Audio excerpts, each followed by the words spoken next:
Hello everyone, this is Roland Wright speaking. Welcome to the Exodus TCG Gen Con Online Day 1 Constructed Tournament. As we wait right now for all of the matches to start, you can expect on this stream for us to be watching the featured match of each round. This will be a best of three-round Swiss tournament, no elimination. And just a notice, this stream will be on a severe delay to prevent possible cheating. However, I do have a live feed of the chat and will do my best to answer and respond to any or all chat.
Apologies for the waiting, Drifters, as we still wait for round 1 to commence. Hopefully we begin momentarily, but until then, thank you all for joining us today. I'm sure it will be a very fun and enjoyable viewing experience. I have the deck lists right here, and I can say they are quite interesting. Most of these decks are things that I have not seen before personally, some of which I haven't seen because there are new promos since the last time we were able to have person-to-person gameplay before the pandemic. So I'm looking forward to seeing how those promos debut, especially the ever infamous Chronograph Valegion, or Valegion, haha. That's probably how it's pronounced. Anyway, yeah, we're going to see a lot of interesting matchups today. I do want to let you guys know that I apologize in advance. There was a late addition to the tournament. I will not have the deck list for that player, so we'll learn all about them together. But it's very exciting. We have 7 Drifters competing today. There are prizes available that will be shipped to players depending on their performance. And there is a 3x multiplier for all organized play points during the Gen Con tournaments. I believe, if I'm not mistaken, that's a lot of points. And it gives players a very good opportunity to get an invite to Worlds 2021, which is, of course, very nice, especially since we don't have in-person tournaments right now. So if you are interested in participating in an Exodus Gen Con online tournament, guess what? Sign-ups are still available for the next 3 days.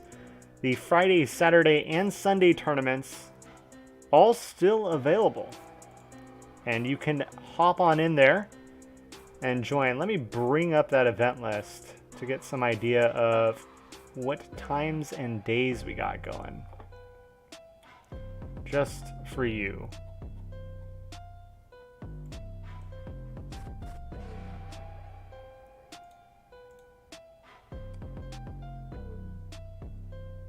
Also keep in mind that this will be some of these players' first times playing on Tabletop Simulator, so I do ask for your patience, as some players will likely need to learn the controls, and there may be some hiccups along the way. So going back to the Gen Con schedule, today, Thursday, July 30th, 2020, we have the first tournament, which is a constructed tournament. Tomorrow, there is Friday, July 31st, there is a booster draft tournament. That'll start at 5 p.m. Pacific or 8 p.m. Eastern. And that will have an $18 entry fee, but as mentioned before, you will see your prizes shipped to you. Curious to see if they'll ship you draft packs. Wonder what that looks like. I haven't asked. Apologies, I don't have that answer. But that is still available to sign up for. Highly recommended. Booster drafts are a lot of fun. Saturday, we have our second constructed tournament. That also starts at 5 p.m. Pacific, 8 p.m. Eastern, $4 entry fee. And then lastly, Sunday, we have another booster draft tournament. That's going to be at 4 p.m. Pacific. Or no, sorry, 1 p.m. Pacific, 4 p.m. Eastern. So much earlier in the day. And that'll be, once again, an $18 entry fee for those draft tournaments. So if you're interested in participating in any of those, I highly recommend you check it out. I will go ahead and post the link right now in chat for anyone interested in signing up for those. And I will once again check up on you guys soon.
Alright, ladies and gentlemen, it seems as if the time is nigh, as the competitors are now being loaded into their respective rooms,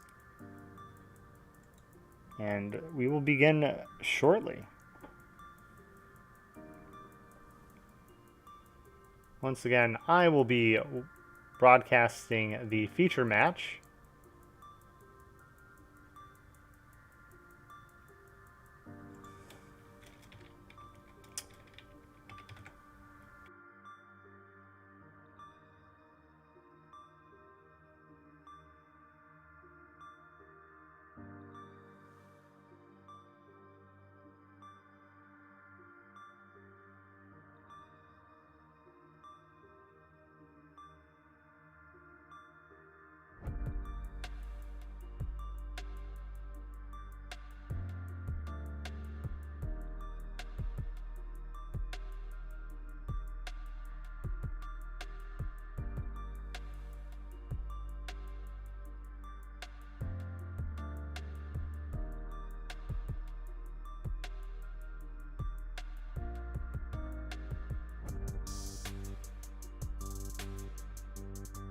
And in today's first round, the feature match will be between Nick J and Brian V.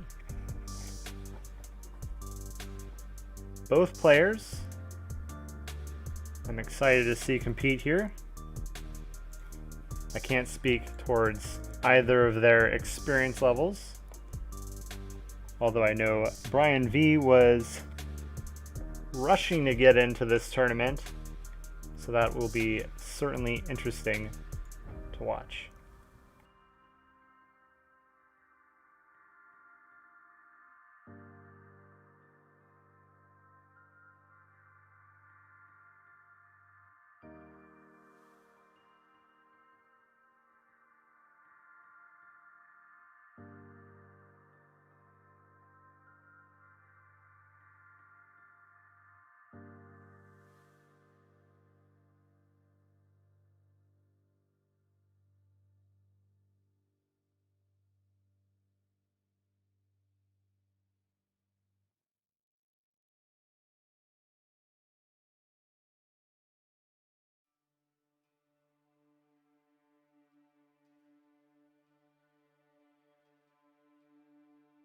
Players are currently in the process of setting up their respective decks and fields.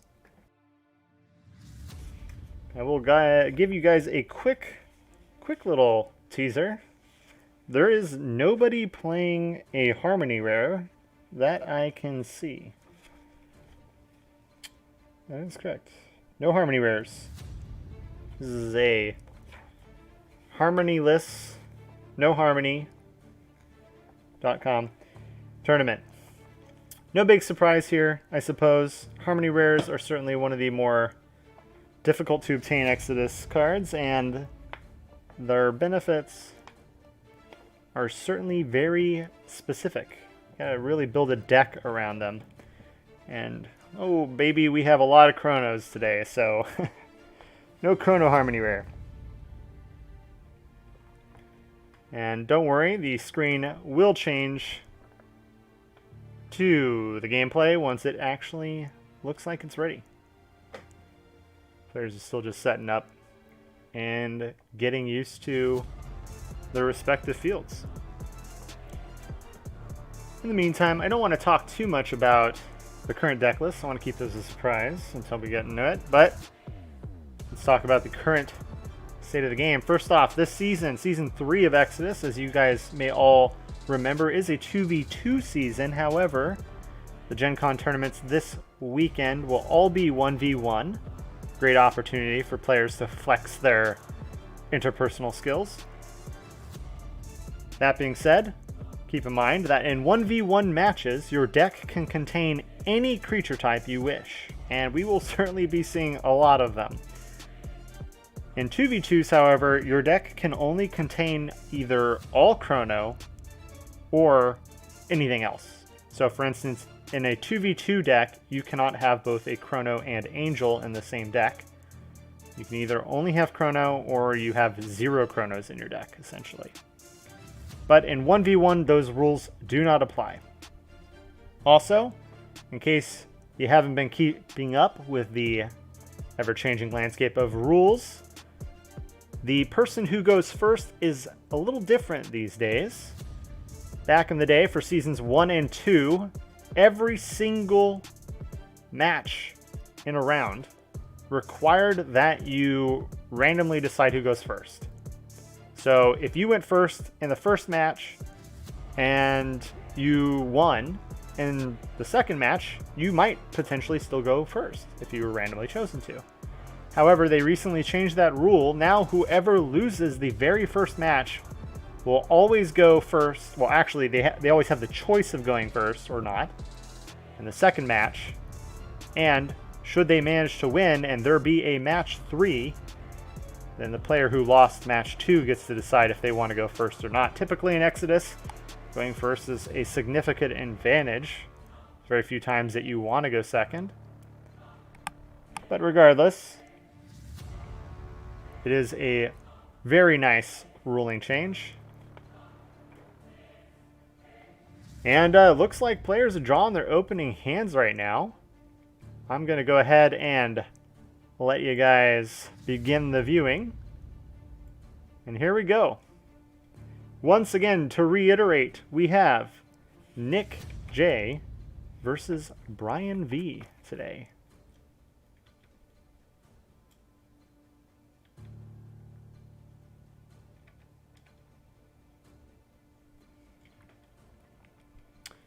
I don't know which is which, who at the top or bottom is which player, but we do see a glistening Undergrove come up first, reveals a glimpse of the Sanctuary, top of the deck. The player decides to draw it, and they begin jumping into their energy phase and tossing down 3 energy. I believe that means this player up here is Nick J. He follows it up with that glimpse of the Sanctuary. He now has a Mondo pile of 4 energy, and he draws a card. Unfortunately, his opponent Brian does not get to benefit from that glimpse of the Sanctuary because he has no energy in play yet. We see a Flash Fire hit field. That's going to generate a new pile of energy for him. Now, Nick has put himself in an interesting position. If Brian has just 1 unsummon, he can unsummon this Flash Fire and do some serious damage. We see a Mechanical Hallucination hit field on the side of Nick. This is going to prevent Brian from drawing cards due to draw effects. Very devastating card to have out on turn 1, although it is sitting on only 1 energy. So Brian just needs to have a leech or something that destroys 1 energy here. He starts by dropping a pile of 2 energy, followed by a pile of 1. Very common play in Exodus. Spread your resources. Unfortunately, it seems like he probably doesn't have an unsummon. He's going to start with an Ethel. Turn 1, Ethel when summoned copies your opponent's life points. And of course their opponent is at 10 over here, so no change occurs. That's a pretty reasonable time to play Ethel.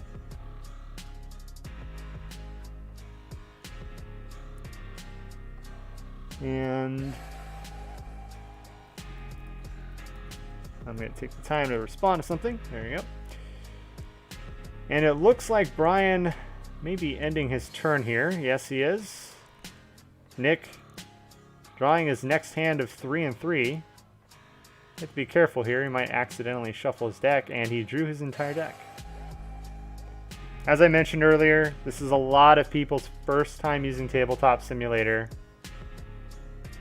We're going to see a lot of little bumps along the road. I have certainly accidentally drawn my entire deck before, so I believe players are most likely figuring out how they want to resolve this.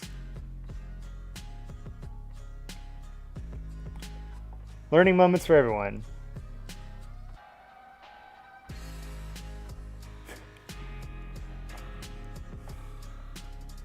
And they're currently trying to fix this mistake. I believe the cards that were in Nick's hand will be over here on the bottom of this weird little pile, so he's just trying to reform his deck.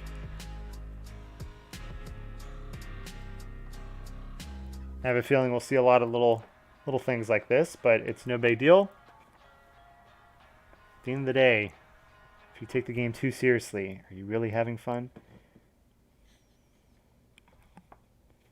In the meantime, this Ethel came out at an opportune moment. Ethel is a dangerous card if, for instance, Brian was in the lead at 10 and Nick was lower at like 6. That Ethel would be a very dangerous card to play since it would effectively deal 4 damage to Brian. So getting it on turn 1 when his opponent is at the same life total as him is very fortunate. And then, of course, ideally you play it when you're at less life than your opponent. You get to jump right back up.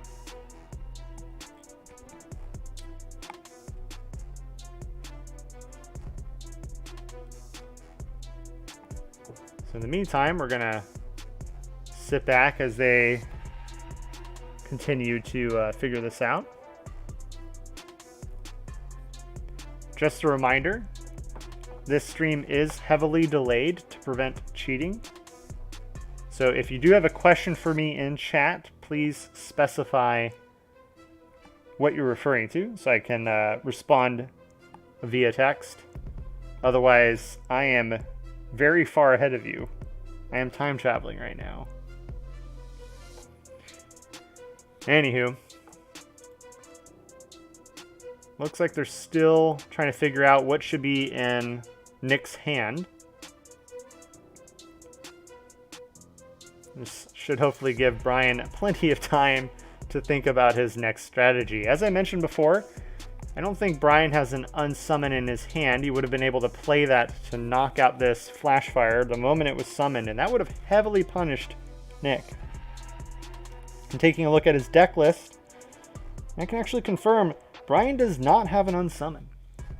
So unfortunately for him, that's a big oof. But the game is going underway.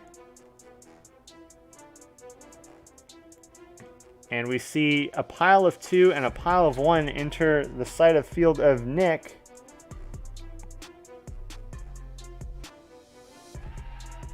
Once again, a reminder, despite the fact that it says Ryan King's fan up here, this is indeed Nick, and down here is Brian. Nick, summoning the Carcery, the Maniacal Madness. This creature deals double damage when battling other creatures, which means it could run into this Ethel and technically take it out with it. And it has an Afterthought ability. If you're unfamiliar, Afterthoughts have the effect that when they would leave play, you can actually keep them in play with an extra ability. It's called an Afterthought ability.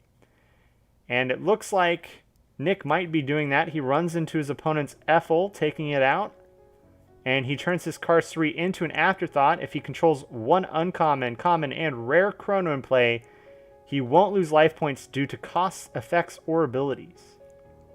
And he plays a secret rare Anathema. This is a double-sided symmetry card that, first off, mills the top card of Nick's deck and allows him to add 2 energy to a creature in play or to the bottom of his deck. If he removes an Afterthought he had in play, he can summon the creature version of Anathema, which they have to find. He could summon the creature version of Anathema and reorganize his entire deck. He decides to add the 2 energy to his Mechanical Hallucination, and he destroys Carcery, the Maniacal Madness, the Afterthought, to summon Anathema, the secret rare chrono creature. As you can see here, when this creature is summoned, look at all cards in your main deck, put them back in any order. Life points cannot change except by creatures attacking directly, as long as this card is visible to all players. Wow, it's a tremendously good play. Look at this daunting pile of energy he has going against Brian right now. I count 1, 2, 3, 4, 5, 6, 7, 8, 9 energy. All Nick has to do is generate 1 more energy and he has lethal. Brian is sitting with 2 cards. We have to hope one of them is chains if he wants to stay alive this round. No, he takes the 9 damage. It looks like Nick went ahead and just attacked after rearranging his deck. Brian took all 9. He draws his 3 main deck and 3 energy cards. Can he get himself out of this? If he has an Ethel right now, that would be great. That would send him back to 10 health. Or 10 life points, sorry. My apologies. Let's see. He has to really think this over. He's staring down the barrel right now.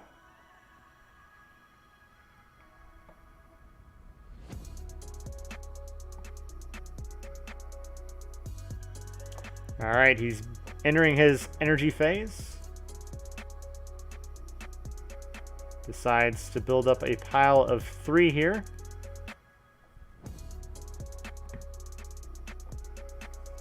Let's see what he does with it. He has a leech coming out. What's he going to target? Will he target the...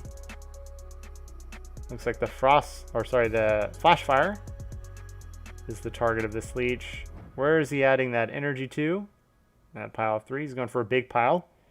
It's worth noting Nick is running unsummoned. So if Brian attempts to summon on this big pile of energy, Nick could unsummon it. We see a Forerunner hit play, but an unsummon as predicted. Going to threaten removing that Forerunner and all its energy. And oh no. That's all of Brian's 4 energy removed. The unsummon bouncing the creature back to hand. Forerunner needs to be sent to hand here. Let's see if they spot that.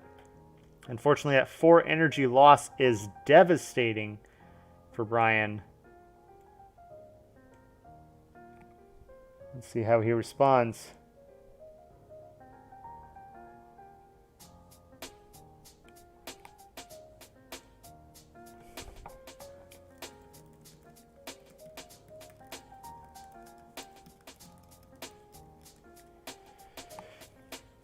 All right.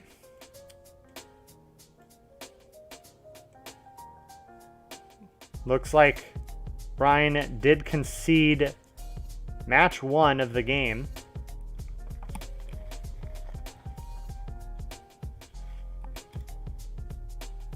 And we're going to see match 2 get set up here. Because Brian lost match 1, he will now have the opportunity to choose if he wants to go first or second.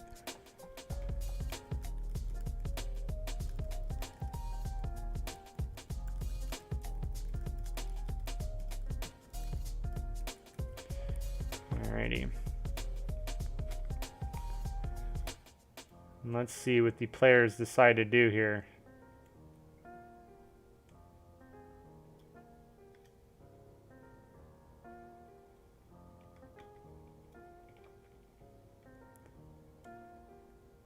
I'm going to set up some camera angles here.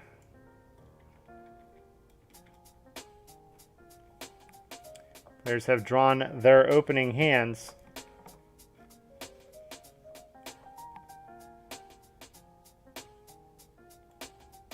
What will Nick do? As he begins this match. Well, not Nick. I believe Brian should be going first this round, or this match. He's going to start off by playing some energy here.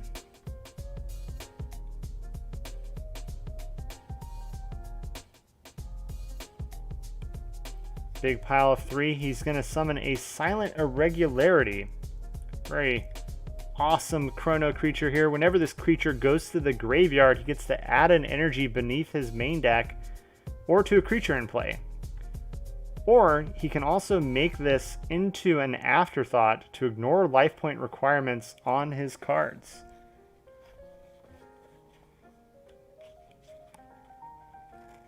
Let's see.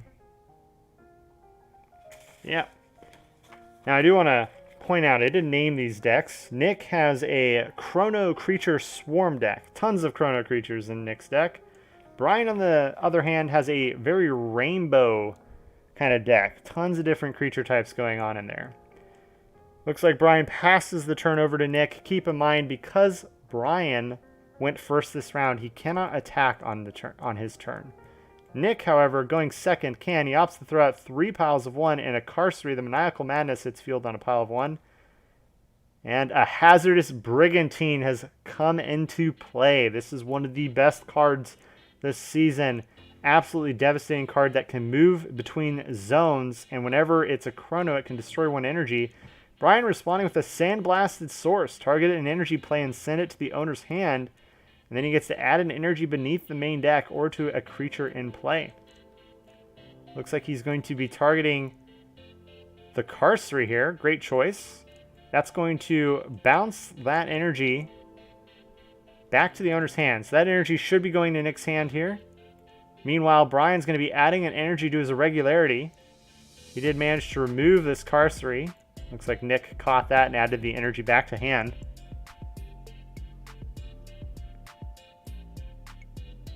Will Nick take his turn? Yeah, and there's another Anathema hitting play right away. Talk about an opening hand superstar. It's not too devastating right now, but it is going to be frustrating. He is going to have to mill a card from the top of his deck first. It'll add 2 energy to probably his Brigantine. And then it looks like he wants to summon that Anathema here on this pile of 1.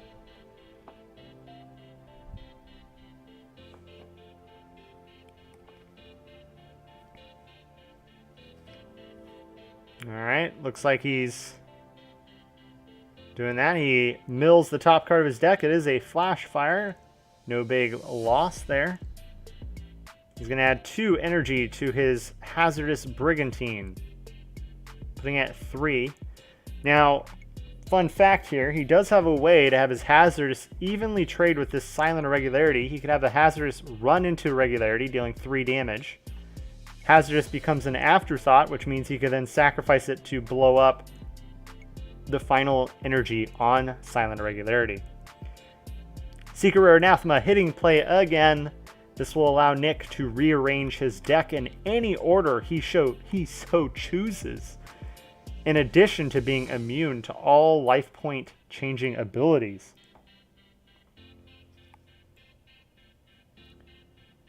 Now let's see, will Nick go for the attack this turn? He only has 1 card in hand, but so does Brian. He could easily wipe this floor, he could wipe the floor with Brian's field by swinging in with that Brigantine. The real question is, does he want to do that, or does he want to just sit tight, wait to see what his next hand might bring him? Now, it's worth noting, per the text on Anathema's card, he can only have 1 copy of this in his deck. Well, not on this side. It's on the Symmetry side. You can only have 1 copy of Anathema. No, that's a ruling. Never mind. I apologize for confusion. You can only have 1 copy of Anathema in your deck because it's technically 2 cards. Alright. Regardless, he managed to draw into it both matches. He decides to attack with his Brigantine, which will trade. You saw a little kershuffle there. He now makes his Brigantine into an Afterthought, which means he can send this Afterthought to the graveyard to destroy an energy. That's what he's doing. He's popping that final energy on Brian's Silent Irregularity. Brian opting to send this to his graveyard, which allows him to add an energy beneath his main deck or to a creature in play. Now, let's see if Brian actually resolves that ability. In the meantime, looks like Nick is thinking about what he wants to do with this Brigantine. He could use Brigantine's ability to send it back to his hand to use on the next turn. And it looks like that's what he's going to do. I think that's pretty smart. You can only use that ability once per turn, so very important to capitalize on it now. Looks like play is passing to Brian after taking 1 point of damage from Anathema. He did, unfortunately, forget to trigger Silent Irregularity's ability here. And he didn't make it an afterthought either. And now Brian has a full new hand to work with. Nick's field not looking particularly intimidating here. Brian can pretty easily wipe out this Anathema, either with a creature or by using something like Leech.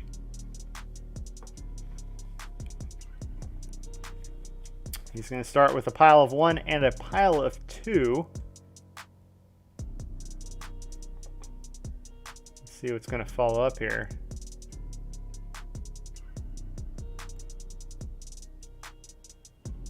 I suspect Looking at his deck list, we do have a lot of creatures here that he could be dropping.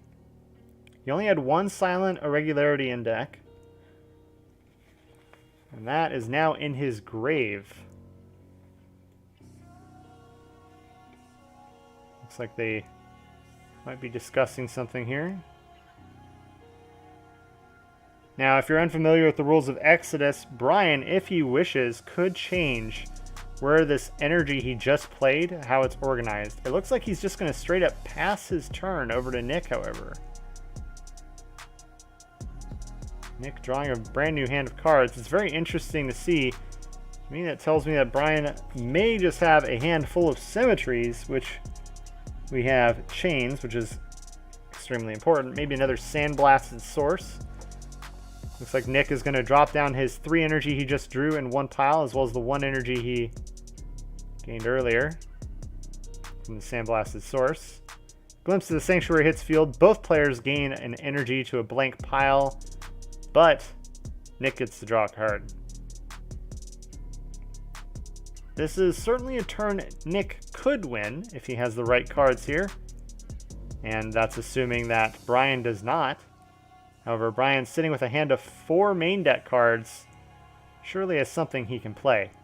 We see the new Chronograph Vallegian hit play. This is a very powerful card.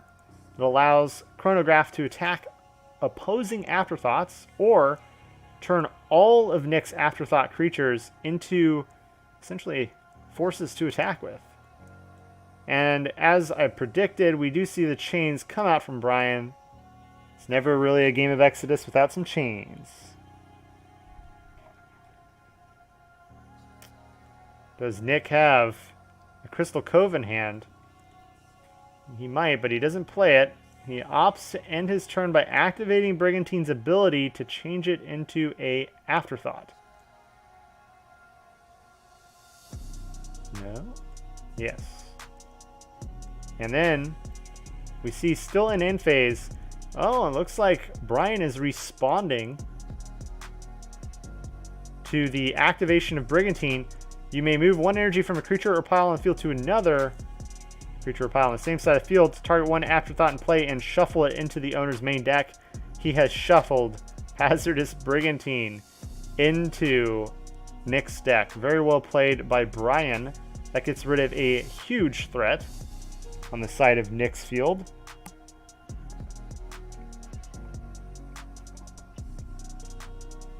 Absolutely agree, Frostbitten Drifter. Sandblasted Source is a great draft card. Let's see what Brian does. He's sitting with a very large hand right now. He has a lot of options. As mentioned before, he does not have an unsummon in his deck. That's going to make clearing this Chronograph a little difficult.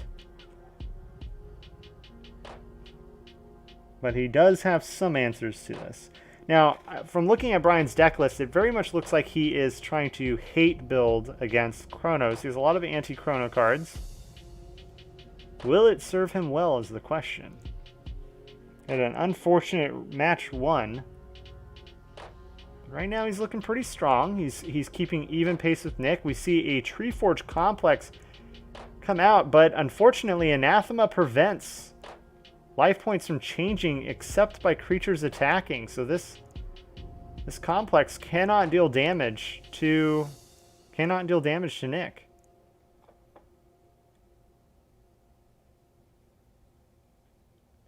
It looks like regardless it still resolves, and because Nick revealed a creature, he gets to add it to his hand. Had he revealed a symmetry, nothing would have happened. Once again, because Anathema is visible per its text. Life points cannot change except by creatures attacking directly as long as this card is visible to all players. Very powerful effect, and obviously very good counter to Treeforge Complex and Ethel, which we know is in Brian's deck. Brian dropping his energy, forming a pile of 3, 2, 1. Let's go. What will we follow it up with here? An Ethel. Unfortunately, as just mentioned, Ethel is blocked by this Anathema. Will we see Nick use an unsummon regardless just to nuke those 3 energy?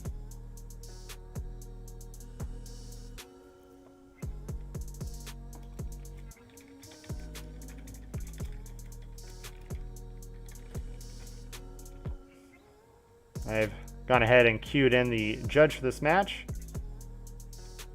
Nifl's ability should not resolve there.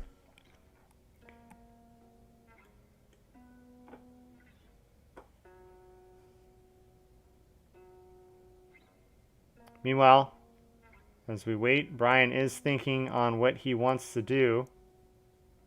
Looks like Nick's just going to be proactive here and play a Glistening Undergrove, reveal the top or bottom card of your main deck. If it's a Symmetry, he can send it to the graveyard to destroy 1 energy. Regardless, he gets to add it to hand. He chooses to reveal the bottom. It is a creature. He can add that creature to his hand. Oh, maybe I was wrong. It was a Crystal Cove, and he decided to send it to the graveyard. He accidentally showed the creature. So he decides to destroy that Symmetry to nuke an energy. Very interesting choice. Crystal Cove is a very S-tier card. Typically, it's something you'd want in your hand, but it looks like he is valuing that energy destruction very highly here. I don't blame him. Right now, his opponent's sitting on 3 main deck cards. Most likely, there is a Chains in here. I would suspect Brian is running 2 copies of Chains.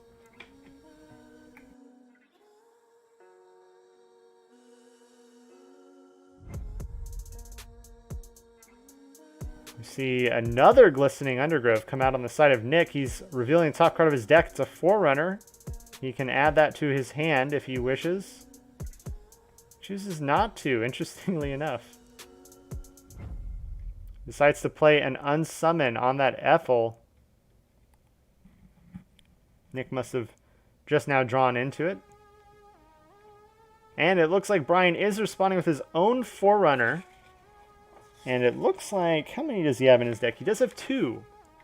Oh, but Nick responding with his own Forerunner on Brian's Forerunner ability. So, right now, Nick is preventing Brian from preventing Nick's Unsummon. So Nick has to resolve this Forerunner, summoning it to his pile, and that will effectively turn this effect. Now here's the thing, this actually isn't that great for Nick. What's going to happen is this Forerunner that Brian played will be bounced back to Brian's hand. Now it should have been. Looks like it's going to play regardless, and both players are going to draw an energy.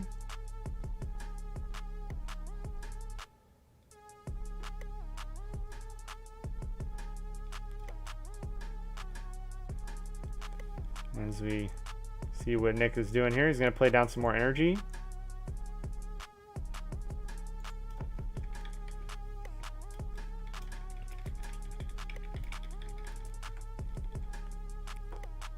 Puts down 3 piles of 1.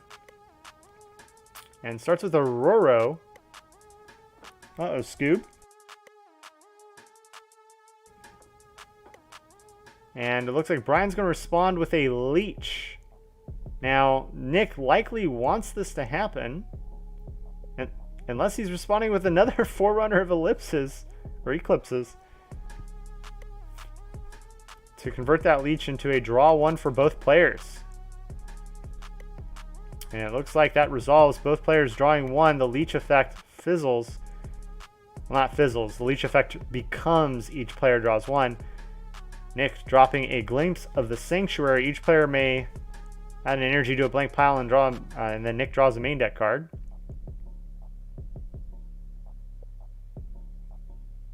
Nick looking very dangerous right now. Huge field to Brian's singular creature. However, he has used both Forerunners, and we know he's at least used 1 Cove. Brian responding with another Sandblasted Source. Once again, blasting that energy under Roro into Nick's hand. Roro decides to become a afterthought. Now all of Nick's Chronos deal an additional damage when battling rare creatures. That's a yikes.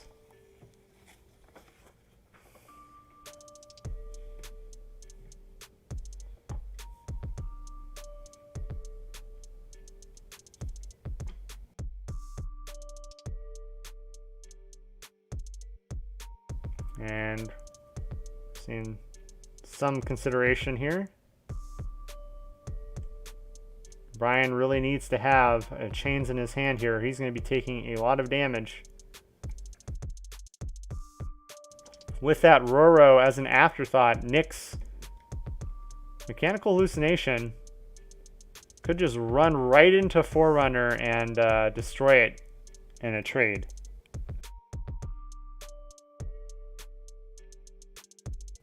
Looks like another Forerunner hitting play in response to something.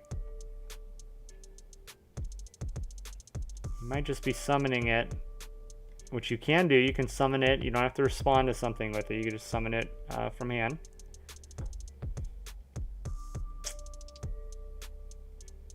He might be thinking he could prevent Roro's ability, however he cannot. Roro's ability is a passive effect. It never actually enters the stack. Oh, and we have a Judge Marble out. Looks like they're currently debating.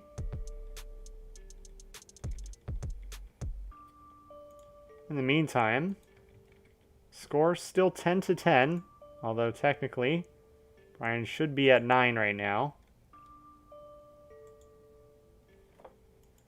See if I can get a hold of the judge one more time. Otherwise, we're just going to have to let it go.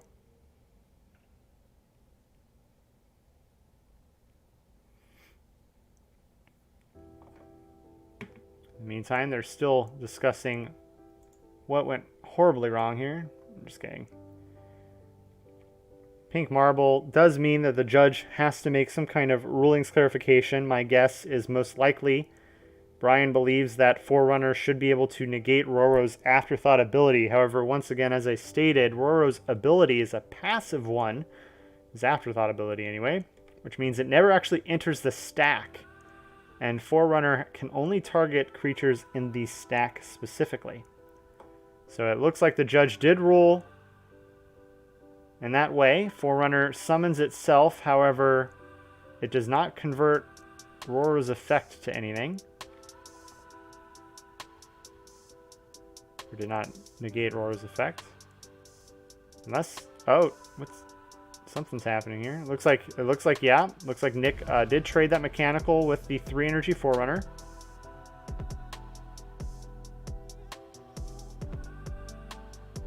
I'm starting to think the judge ruled that he could temporarily change the effect of this. Not really sure. Interesting enough. And then another trade happens. This technically becomes a symmetry card once it returns to the graveyard. It's no longer, I mean, it's always a symmetry and creature regardless, but it would return to its symmetry side. Looks like he is dropping Mechanical Hallucination onto the stack, which allows him to add 1 energy to a creature or pile in play. Looks like someone clicked the back button there. I apologize.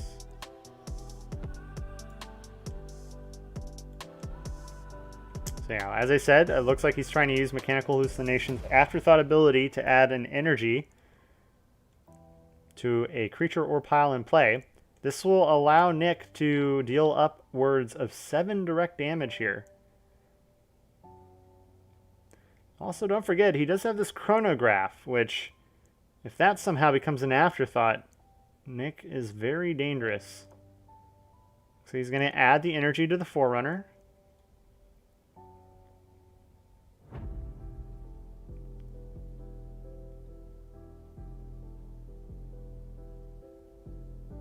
So now Nick has 7 total energy he's going to be swinging on to Brian with. It's going to drop him down to 3, although if you ever catch that Ethel mistake, he would be at 2 here.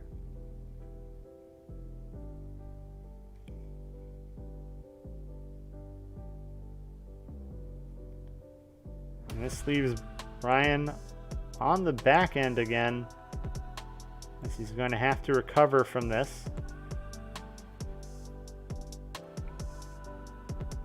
And Ethel will not save him. Anathema still technically visible in the graveyard, preventing Ethel abilities from going off. which means Brian cannot jump up to 10 life points. Nick's sitting at 3 cards in hand.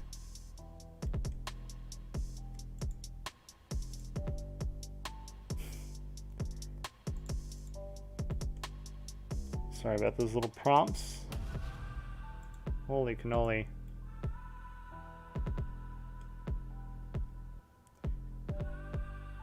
And Brian opting to start with a pile of 2.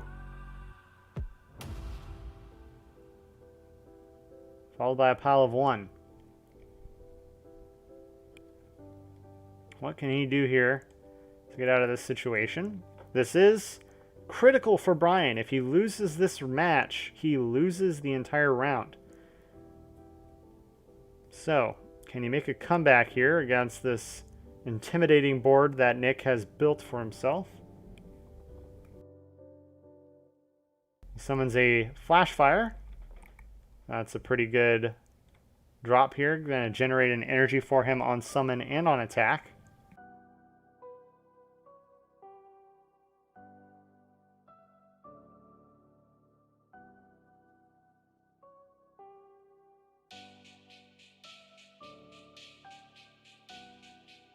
Meanwhile, Brian's still thinking about what he can do here. He has 4 cards left in hand.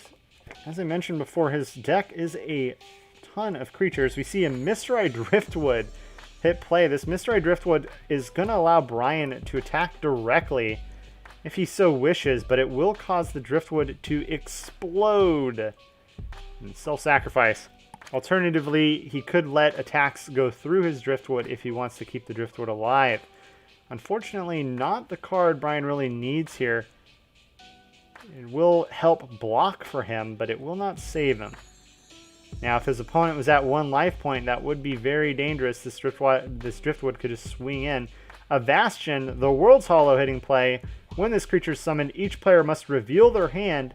When it attacks, it gains 1 energy just before the attack hits. We see, over on the side of Nick, an energy, Carcery, and a Brigantine. And over on the side of Brian, we have a Cease to Exist and an Ephemera. Very unfortunate for Brian, not quite what he probably wants to have in his hand. Meanwhile, the Brigantine, huge threat over on the side of Nick.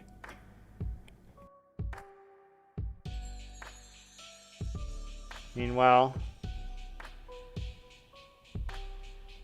looks like the judge picked up on the Ephemera ruling. Or sorry, Ethel ruling, not Ephemera. Ethel should have never gone off much earlier in the game due to the anathema.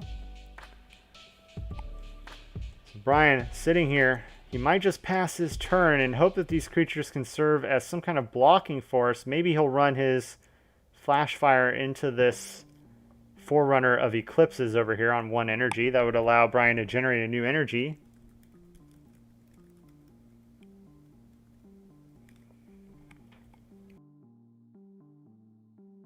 Let's see what Brian decides to do.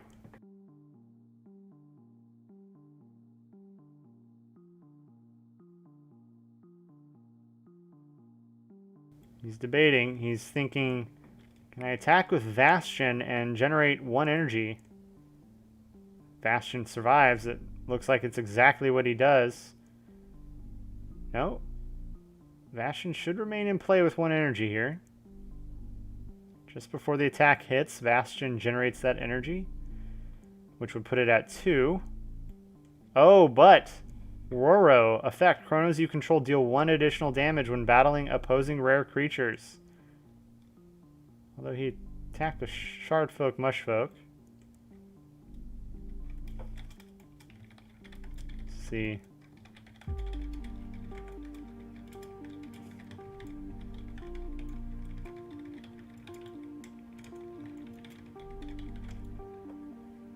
See if they catch that. In the meantime, Nick's playing down 3 energy cards here. Pile of 2 and a pile of 1.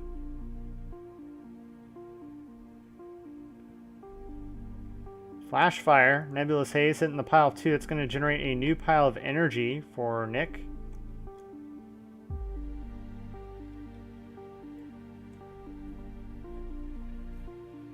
Now Nick sitting with a lot of energy again. It's got to be very scary for Ryan. He may have a chains in his hand. Cards 3. Maniacal Madness hitting play once again. This does double damage in addition to the fact that it does 1 additional damage when battling opposing rare creatures. Don't know if those stack or what that looks like.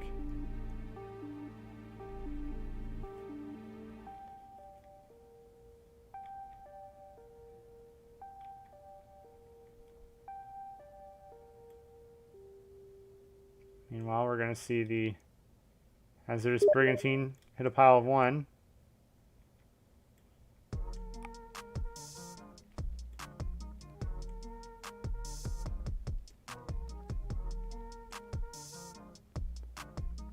And Hazardous Brigantine trades, becomes an afterthought. We're going to see Flashfire also defeated here by an unsummon. Technically, the Flashfire will go to Brian's hand. Brian most likely realizing, though, that it's over. That's going to be a lot of damage coming in Brian's way. And it looks like, ladies and gentlemen, that is game. Nick revealing that he has a Crystal Cove regardless.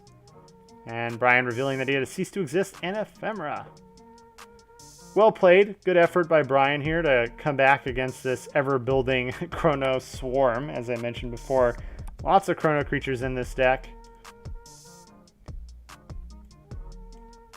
And there you go. That was match 2 of this first round, feature match. The winner is Nick with his Chrono Swarm deck over here. Hope you enjoyed that match, ladies and gentlemen. I certainly did.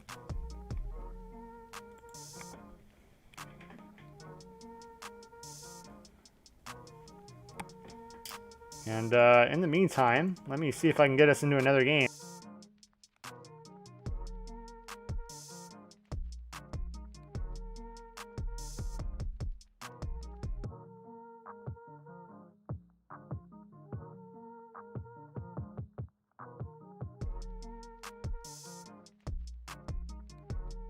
Alright, let's see if any of the other games are still currently going. That one ended reasonably quick. Looks like game 2 might be up. Let's see if I can move on over there.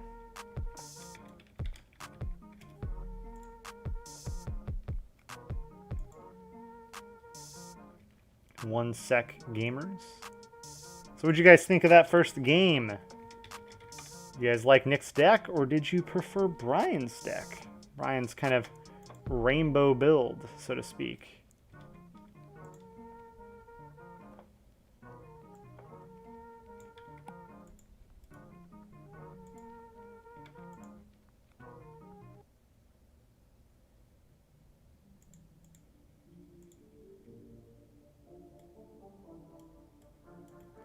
I don't know why. I just joined table 2 and I once again still see the same Ryan thing. Oh, but this is actually a person named Ryan. Okay.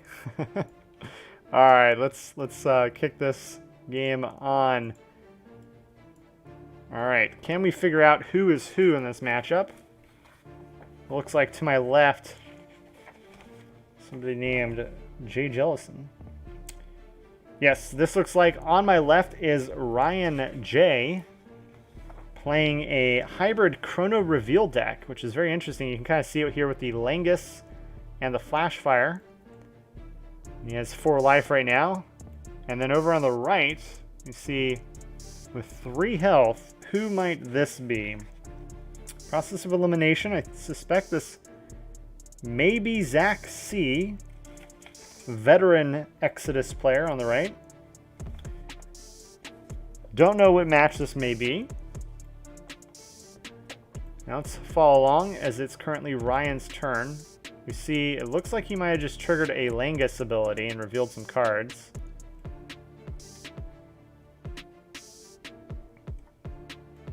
Over on Zach's field, we have a Hazardous on 1, Smokestream on 1, although it's leaving the field right now, and then 2 Flashfires over as afterthoughts, it looks like. And over on Ryan's field, we have a Flashfire on 1 and a Langus on 1. Not sure what this might be. One card in hand for Ryan. Now 2 cards, both players at 2. Looks like this Forerunner must have resolved it or something. Oh, this Langus? Not really sure what happened there. Zach C over at 2 cards in hand.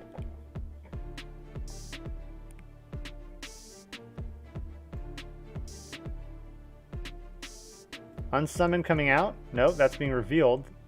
Looks like it is a Langus reveal effect here. When this creature enters play or whenever it attacks, reveal top and bottom card of your main deck, draw 1 energy. So it looks like he just attacked Zach's creature. Looks like we had some even trades here. Both fields pretty much barren. One face down card here. I'm not really sure what that might be, whether it's a frozen energy or something. Zach, end of turn, adding the Brigantine to hand, which is very common to do. And he's going to be drawing his next hand of cards. 3 from main deck, 3 from energy deck. This is certainly Zach's game to win right now. It's his turn. Opponent at 4 life. Only downside is his opponent did just draw a bunch of cards. I think it was mostly energy, but he still might have something to respond to Zach. This is super critical to Zach. Gaining 1 energy would put him at 4, which is why Ryan drops a Crystal Cove on a Glimpse of Sanctuary. You almost never see that happen, but he just knows that 1 energy is so vital, and Zach plays another Glimpse of the Sanctuary. We do have a Judge Marble. This marble, I'm not really sure what color this is supposed to be. Oh, this is just to remember that's frozen. Okay. This is so important for Zach. This puts him at 4 energy. He can actually take this victory right here and now. Plays his own Hazardous Brigantine. Does he have another creature? He does. He has another Smoke Stream. Perfect Mimicry. This will allow him to deal 4 damage to Ryan, unless Ryan has something here he can play to stop this.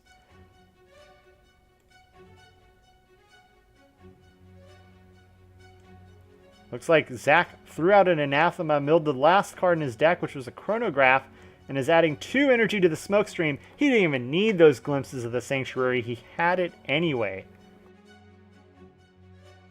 Unless, well, the Glimpse probably drew him into Anathema, let's be honest.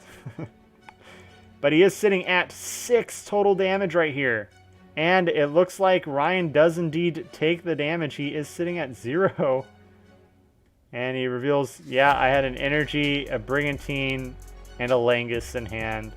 Nothing to stop that attack. So Zach clinches this win. Judge resetting the table, so there must be still one more match to play. I don't know if this was game 1. Perhaps this was game 2, and they're going to game 3. Or maybe they're just resetting the table for the next round. We'll see. Let's see if I can get a hold of the judge.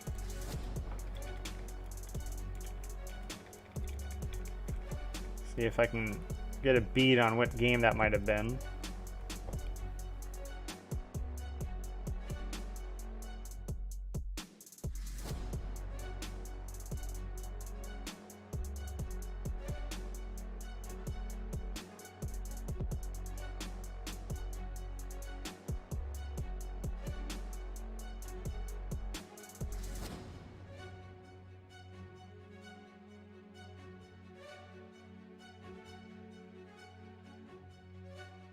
Looks like they're still setting up for a potential another game. Judge confirms that was game 1, ladies and gentlemen. And the time that we watched the feature match, these players have played 1 whole game. I'm not sure if they're using standard Exodus time rules. Standard time rules is 50 minutes. So let's see if they can finish this off in the time allotted. Zach winning game 1. which means that Ryan gets to decide if he's going first or second, and you know he's going first.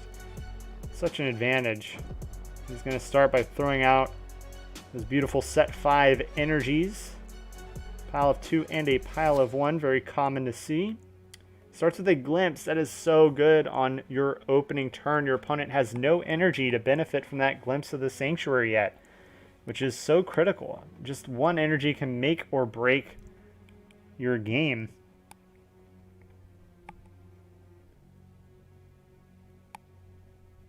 What can we expect from Ryan? Oh, looks like he just passes the turn over to Zach. Zach's starting off, playing his first energy here, followed by a second.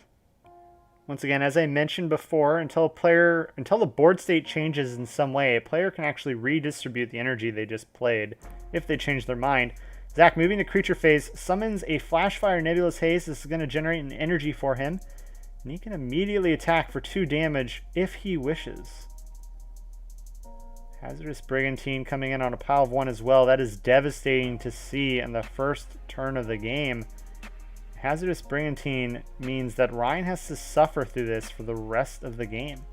Unsummoned coming out though, likely targeting the Flashfire. A little late. If he had played that with the Flashfire being summoned, he would have prevented Zach from gaining that free energy. So that unsummoned just a little bit late to stop that from happening. Looks like Zach hits for 1 and ends his turn. It's out. Over to Ryan. And Zach hitting Ryan with the Vortex during draw phase. Ryan responding, however, by playing his Forerunner of Eclipses to negate that Vortex effect and change it into a each player draws 1. And that's exactly what they do. Both players will draw 1 from their main deck. Zach deciding to play a Leech here, likely targeting this blank pile of 1.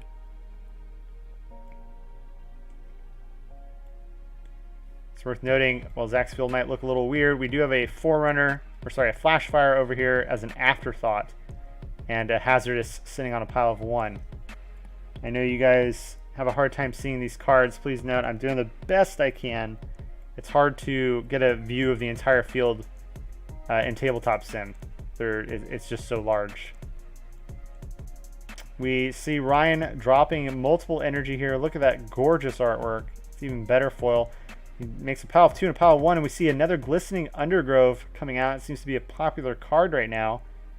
He's going to reveal the top card of his deck. It's a Flashfire. He can add it to his hand, which he does. No reason really not to. Will we see that Flashfire get summoned on this new energy he just dropped?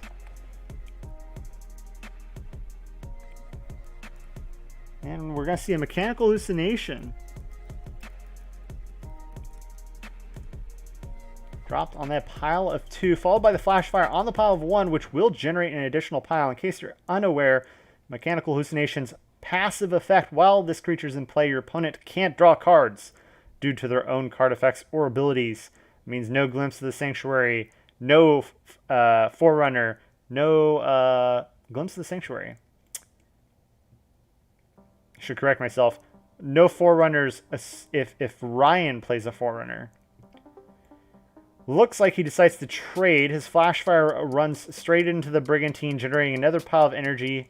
Trades again, or completes. Yeah, trades again, killing the Brigantine. Brigantine, though, triggering its Afterthought ability to pop 1 energy off that Forerunner, defeating it. It looks like we might see 2 energy come in. No. Zach deciding to activate the Brigantine ability to bring it back into the field on a pile of 1. Forcing Ryan to respond by attacking it again. This means Zach can make it an Afterthought and then trigger the Afterthought ability, once again popping Brian's final energy. Holy cow, Zach's tiny little field with the power of a Hazardous Brigantine completely wipes out Ryan's field. That's why that card is so powerful and is probably one of the most important cards this season.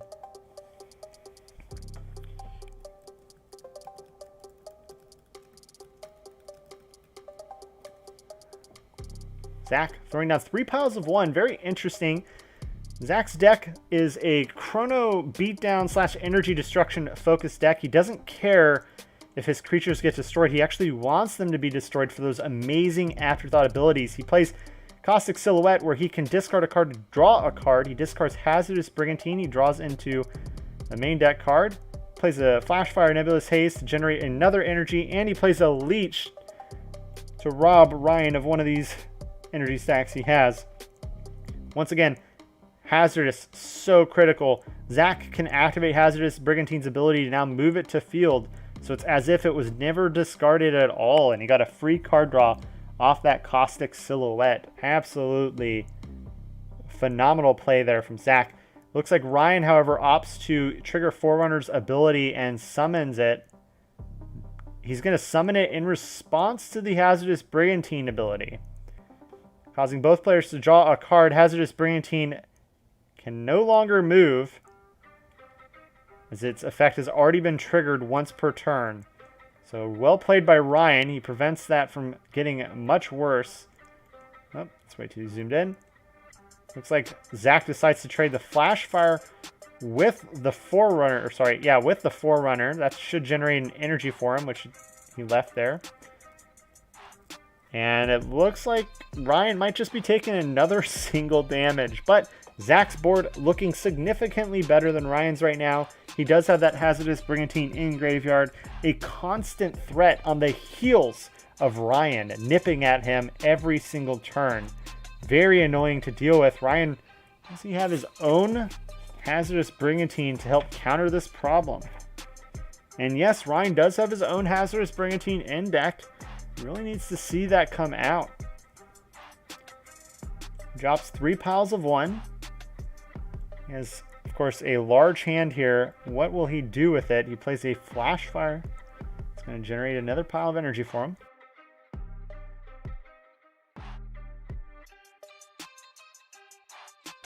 Langus hitting play. Can he get any reveal triggers off of this? When this creature enters play, and Zach responding. He's not even going to let it happen. Mysterious Sojourner. Each rare creature in play loses an energy. But Ryan not wanting that to go off, Crystal Coves it immediately. Langus' ability will respond when this creature enters play or whenever it attacks him. You reveal the top and bottom card of your main deck and draw an energy. Reveals the bottom card of his deck to be an unsummoned. Top card of his deck, a Hissing Spore Valshroom. That's a combo trigger. Hissing Spore Valshroom, when revealed or attacks, each player reveals top card of their main deck. If a player on your team reveals the Symmetry, they can add to their hand, then you draw an energy. And he reveals the Symmetry, he reveals a Glistening, adds it to his hand. Zach just reveals something. I didn't quite catch that, but that was a phenomenal play, and he gets to draw an energy off that. And he's going to do it again. He hits another Langus. Holy cow, this is a huge turn for Ryan. He's generating so much energy and free cards here. He's going to reveal the top card of his deck. It's a creature, so he's just going to draw an energy. Hissing Spore doesn't really want creatures. He should reveal the bottom card. Oh, we already know is an unsummoned, so that's not going to really do anything. And he also gets an energy off this Langus. It's 2 energy drawn from Langus since he just played twice. And he's, of course, going to attack with him, which is going to trigger Hissing Spore again. This is so big for Ryan right now. He decides to Glistening Undergrove to reveal top or bottom card. If it's a Symmetry, add it to his deck. Or add it to his hand, rather. If it's a Symmetry or a creature, you can add it to his hand. If it's a Symmetry, you can destroy it. He decides to reveal the top. It's a Hissing Spore. I believe he's currently going to resolve Hissing Spore's ability first, which is correct. He once again reveals that mechanical. He's going to get an energy from the Hissing Spore effect. This is a big combo for Ryan right now, and can pay off in a big way. It wasn't looking too great, but this is a great chance for him to catch up. He does finish resolving Undergrove's ability, which sends that Hissing Spore Valshroom to his hand. Interesting choice. He could have chosen the bottom of his deck to send that unsummoned to his hand. He decides, however, to send the Valshroom. Langus now swinging onto that Caustic Silhouette. Its ability will trigger again whenever it attacks. So he's going to reveal the top and bottom card of his deck. We already know the bottom is an unsummoned. We already know the top is a hallucination. So he's just going to be getting a free energy, which is another reason I'm a little surprised he decided to send that Hissing Spore to his hand. He decides... Well, I think he jumped the gun there a little bit. The first Langus dies. Second one, however, can still attack. Worth noting, Zach only has 2 afterthoughts in play. He does not have any creatures. He decides to trigger Brigantine's ability to move it from graveyard to this pile over here.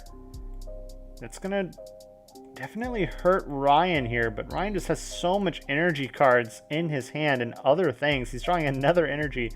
He probably doesn't really even care. It's a great way to catch up to this Brigantine. It's just an absolute menace for Ryan. You're going to see the mechanical hallucination. He's going to attack it into... Or it's going to get destroyed by the Brigantine ability, possibly. That's what it looks like is happening. Ryan, interesting enough, doesn't make the hallucination an afterthought. I'm a little surprised by that. Will Ryan attack with this Flashfire for 1? Answer, probably. He decides to make it a 3 by playing his own Anathema. We saw this a bunch by Nick J in our previous match. Anathema lets Ryan add 2 energy to this Flashfire. He could potentially summon Anathema, but he doesn't have the ingredients for it. However, it looks like Zach is saying you have to pitch the top card of your deck first. He does. 2 energy. Goes on Flashfire. He can't resolve the rest of Anathema's ability. He does not have a blank pile, and he does not have a chrono creature. I'm not sure. Oh, he just attacked for 3. He generates a pile of energy off of it. And it looks like play's going to go over to Zach, who's now at 7 life points to Ryan's 8 life.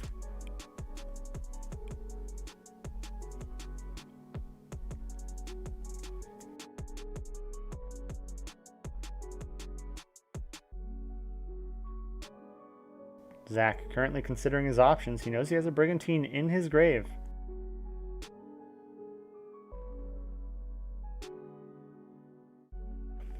Playing his energy. Decides to go for 3 piles of 2. Meanwhile, Ryan sitting at a pile of 3 and a pile of 1. Huge hand, a lot of energy in that. I wouldn't be surprised if nearly all of those cards in Ryan's hand were energy cards.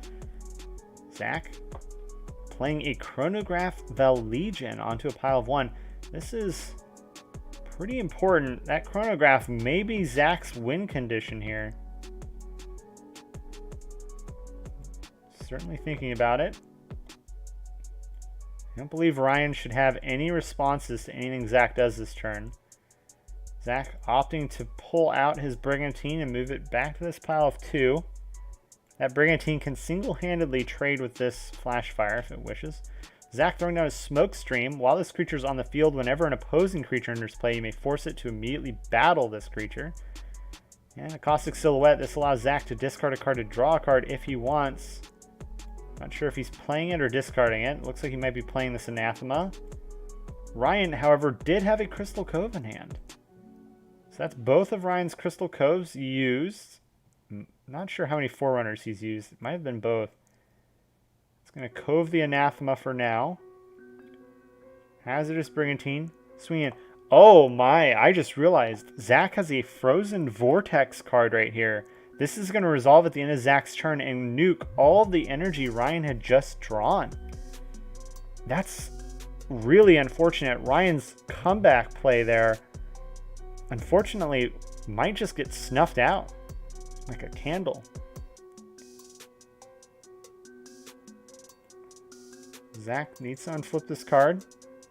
Meanwhile, he is hitting Ryan for a whopping 4 damage. Oh, that's not a Vortex. It's a Sojourner. Didn't we see a Vortex this game? Oh, I got Forerunner. That's my bad. I can't flip over cards as a spectator or inspect them, unfortunately, so I didn't know. But that Mysterious Sojourner actually backfiring and devastating Zach's field. It destroys all of his creatures except the Smokestream, leaving it at 1. However, now that Chronograph is a Chrono, he can allow all of Zach's Chrono creatures to attack, doing damage equal to the number of Chrono creatures Zach possesses. So right now, Zach has 9 damage sitting right here that he could be doing to Ryan. Ryan desperately needs to mount a defense here, whether it be with chains or some bulky creatures. He needs to get some bodies on this board, or he is about to get obliterated by Zach's Chronoval Legion. See a glimpse of the Sanctuary hit play. Zach does not benefit from this. Looks like only Ryan will. He's going to draw the last card in his main deck.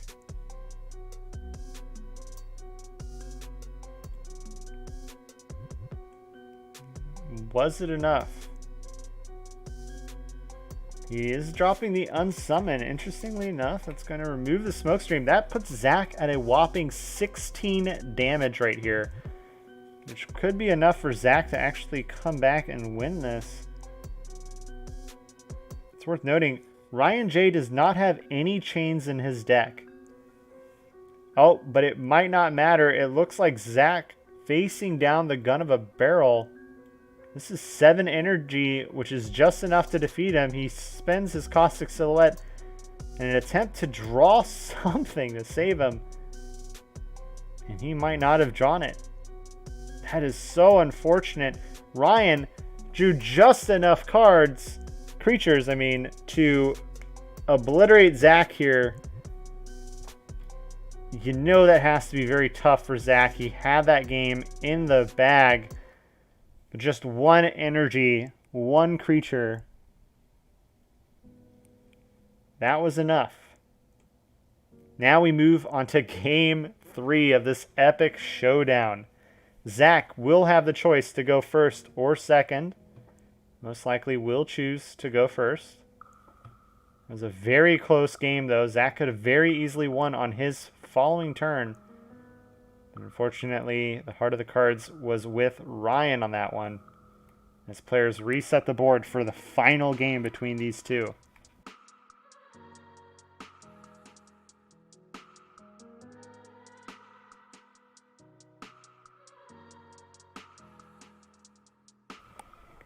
Can those of you in chat make a prediction? Who do you think will take away this round as the winner? Will it be Ryan running the Chrono Reveal Hybrid, or will it be Zach running Chrono Energy Destruction and Beatdown?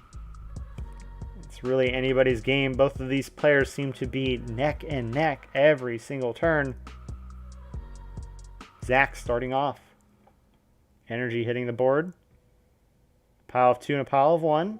Very common. Smokestream on the pile of 2. And a Vortex. Turn 1 Vortex, ladies and gentlemen. Ryan desperately hoping to hit something to stop this. Can he get a Cove here? That'd be an epic gamer move. He hits a Hissing Spore Valstrom. That is going to let him reveal the top card of his deck and hope he gets another Cove from this. Excuse me. He's trying to take the... He keeps grabbing the whole deck and not the top card. You just got to grab and pull. There you go. And it's a Cove! No way! No way. Zach has to be so frustrated right now. That is so crazy luck right there. Holy cow. Ryan unbelievably undergroves into a Valstrom, which reveals and sends to hand a Crystal Cove, that which he plays to freeze that turn 1 Vortex. That is epic. Unbelievable right there.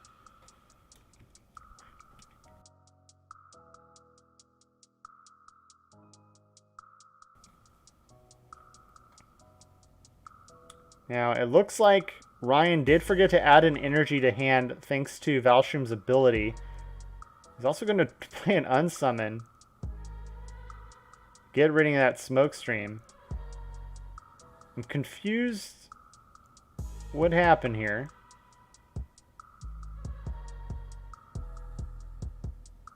Did he opt not to send the Crystal Cove to hand? What? Oh, he froze something else. Oh, Zach had 2. Did Zach have 2 Vortexes? I must have missed that. So Zach attempted a second time. Ryan playing out his hand. Neither player really taking a huge advantage here. Zach does have some board presence, but That Vortex is going to go off at the end of Zach's turn, which isn't great for him. He's going to drop 3 piles of 1 and a Glimpse of the Sanctuary. That's great. He desperately needed that to happen. Ryan cannot benefit from that Glimpse of the Sanctuary since Ryan does not have a blank pile of energy. Zach needing that energy since this Vortex will go off at the end of his turn. Flashfire Nebulous Haze hits board, generates an energy. Hazardous Brigantine coming out early again. And another Smoke Stream. Perfect Mimicry. This is a very scary board for Ryan to be looking at right now. That Hazardous Brigantine coming out so early represents a very big threat. Zach ends his turn after dealing 4 damage, has to play the Vortex. That was frozen. Ryan, no responses. Zach discards his hand. We see a Dimension in Ruin, a Dimension in Ruin, and a Dimension in... No, I'm just kidding. And a Leech. So, unfortunately, Zach's cards were not very beneficial to him. You hate to see it. Play is going to pass to Ryan. This is his chance to mount a comeback here.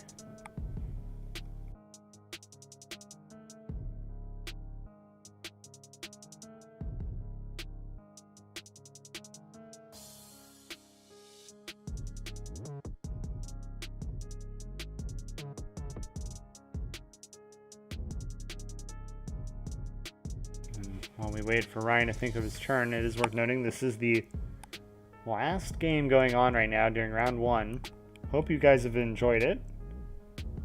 It's been a long round. We might actually make it to the time limit soon. Glimpse of the Sanctuary coming out by that Undergrove, which means Ryan actually gets to add it to his hand.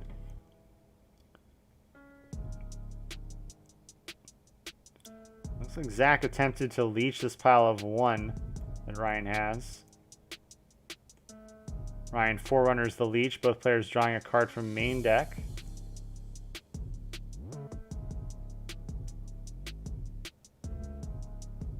Ryan moving in an energy phase. Decides to play an energy. And another energy. Looks like Zach had tried to leech in response to that first energy already being played. Alright, Anathema comes out by way of Zach. Ryan, second Crystal Cove coming out already. He decides to pay from the Forerunner, interestingly enough, to freeze that Anathema. Very interesting play. Glimpse of the Sanctuary. Zach will also get to benefit from it. As both players add an energy to a blank pile. Ryan drawing a card.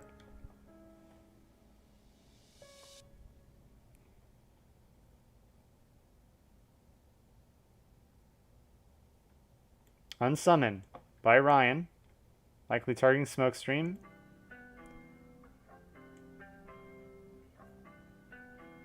Fun fact, when that Forerunner initially came out by Leech, Zach could have had the Smokestream ability interrupt it and battle the Forerunner, defeating it before its effect fully resolved. Flashfire Nebulous Haze hits field on side of Ryan, generates an additional energy for him. Ryan desperately needs this to happen, and it is happening. Zach, unfortunately, does not have any responses to what's going on right now. A Langus, summoned by Ryan, will reveal the top and bottom card of his deck. He reveals a Mechanical on top, and reveals an Anathema on bottom. Only has 3 cards left, so he'll see that Anathema soon. He does draw an energy deck. Or energy card, I mean. And Mechanical Hallucination comes out.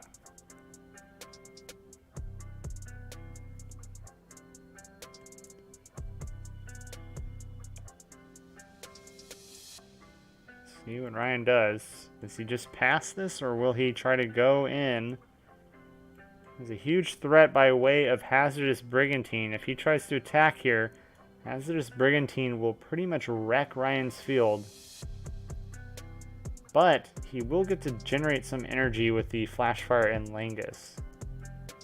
He decides to attack the Flashfire with his Langus. He'll draw an energy from it. No need to reveal the top and bottom cards. Everyone already knows what they are.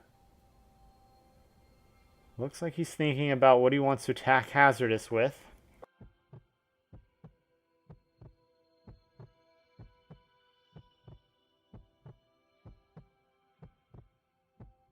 Real response is, does Zach respond to move Hazardous off?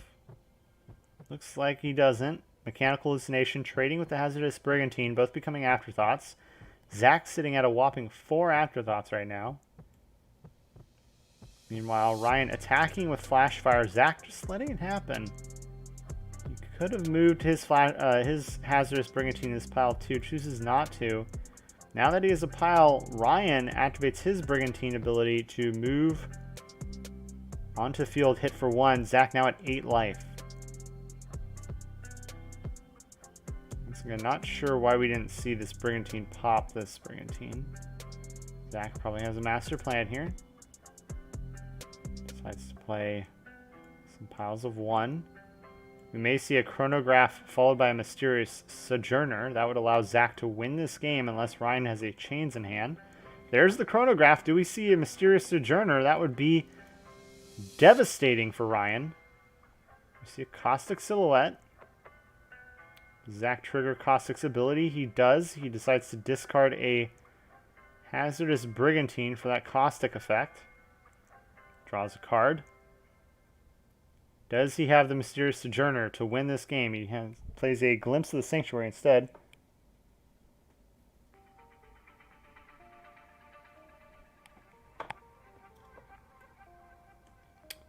So plays down an energy, draws a card.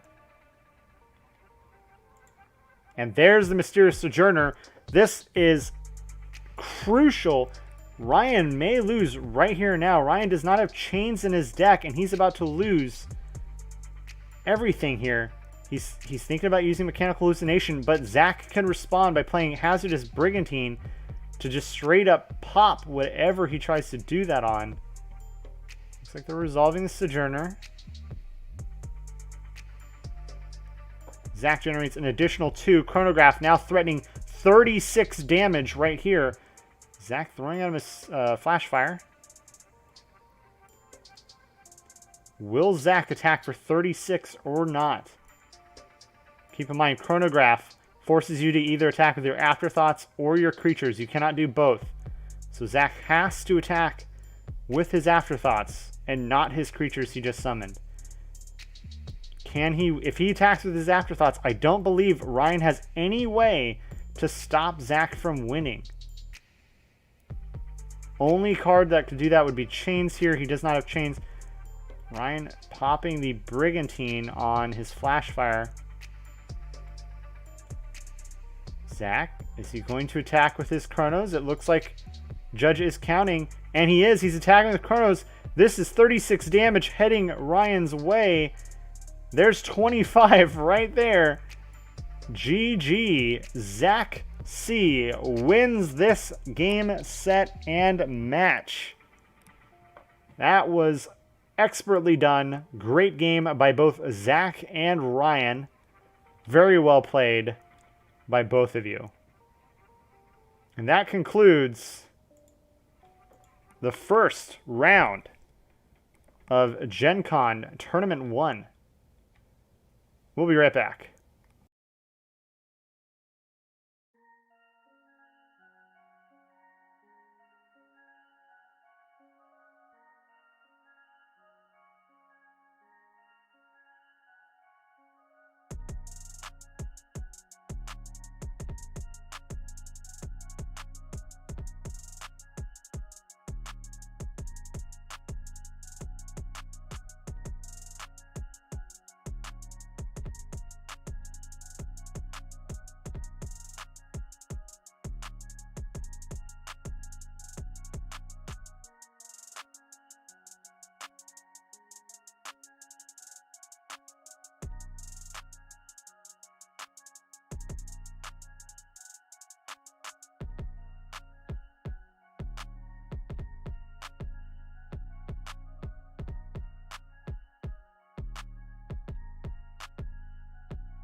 Hey everyone, thank you so much for being patient right now. Just to let you know, round 2 will be beginning soon. I went ahead and spoke with Existence Games, and they did decide, after kind of checking up on the stream, that increasing the size of the cards so that they're much easier for you guys to see without me having to constantly scroll around the field would be best, and so they took some of this extra time to increase the size of the cards tremendously. So going into round 2 and round 3, we should have a much easier time at viewing all that stuff.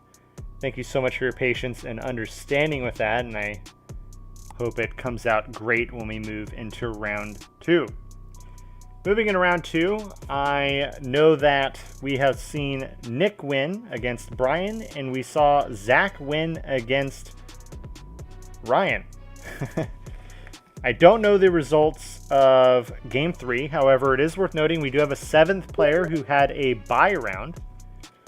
So they will likely see some play this round. And I do not have a deck list for that player, as I mentioned previously. Stay tuned, guys.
Just a quick follow-up to that previous statement. I was just told that, indeed, Alex P won at table 3 against Phoenix R.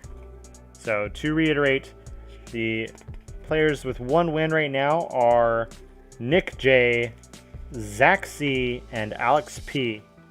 And then 1 player with a bye.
All right, players, it looks like we're going to be beginning soon, round 2. Pairings will be feature match, which is what we're going to watch. We'll have Zach versus Nick. Table 2 will have Alex versus... Not really sure, because that's the player who had a bye, so I don't know their deck list, I think. And then table 3 will be... Let me confirm this.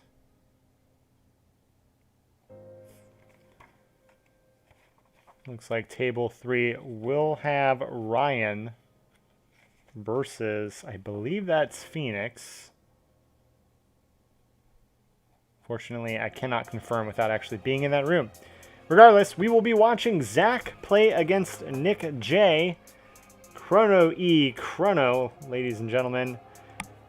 Your screen shall resume soon once both players get set up with their respective decks. This will be very exciting. Both similar but still very different decks. Once again, as a reminder, Nick J is running a Chrono Creature Swarm deck, while Zach is running a Chrono Energy Destruction Beatdown deck. So, we're going to see a lot of Chrono, but we're also going to see some different play styles here. Notably, Nick J does not run Chains in his deck, which is very interesting and could be very dangerous against Zach's Vallegion Chronograph. We will see what these players bring to the table each individually. Can Creature Swarm overwhelm Zach's Chrono deck? Possibly.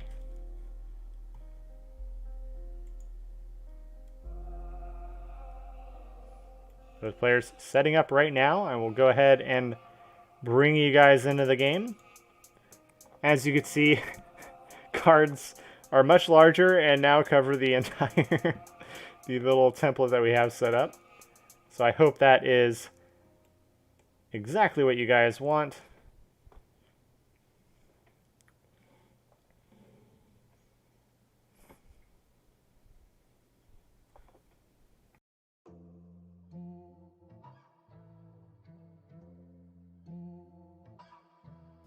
You see Ryan, of course, using the epic Converging Chasms green energy. Zach opting to just go with the modest Crystal Forge blue.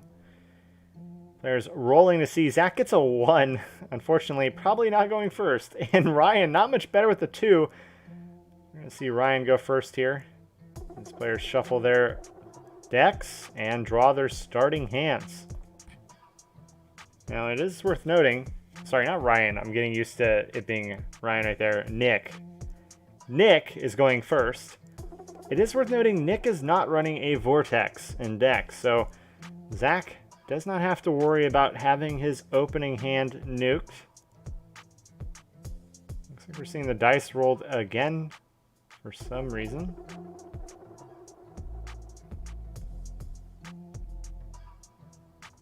It's possible maybe Zach hadn't rolled yet. Looks like that might be the case. Players are drawing their hands, so I guess we'll see who goes first when they go first.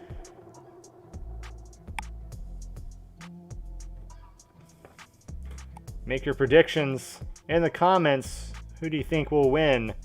Zach versus Nick. It looks like Zach is indeed going first. He decides to start with a pile of 2 and a pile of 1. And a Hazardous Brigantine. Hitting play. On the pile 2, it looks like Zach might have passed turn over to Nick, which he did. Nick starting with his own piles of 2 and 1. Zach responding with a leech, likely targeting this pile of 1 here.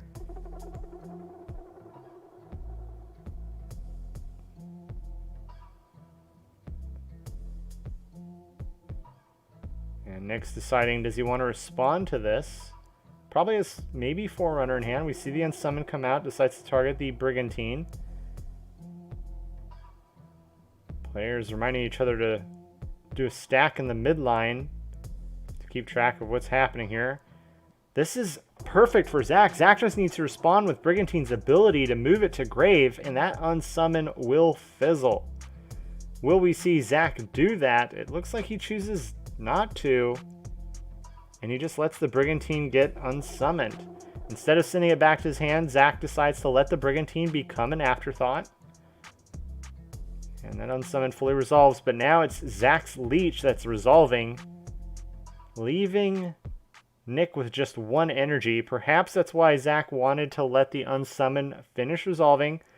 So Nick would be left with one energy and Zach can destroy it with the Brigantine. All part of his plan. Very well played. Brigantine popping that last energy of Nick's, which will force Nick to pass turn to Zach. Zach drawing his next hand.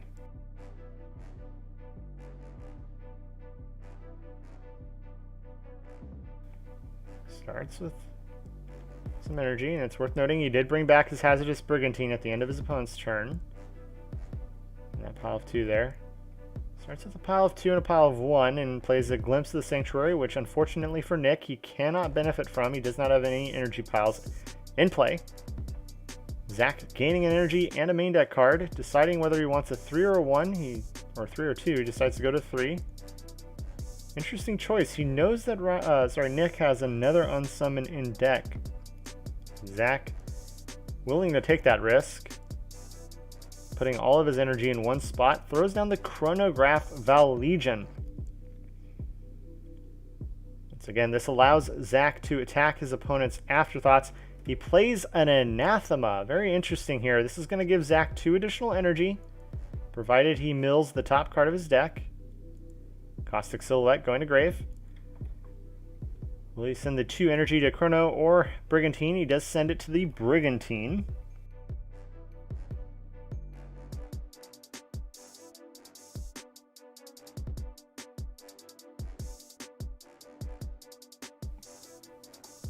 And we see Zach likely attacking right now for a whopping 7 damage on Nick's empty field.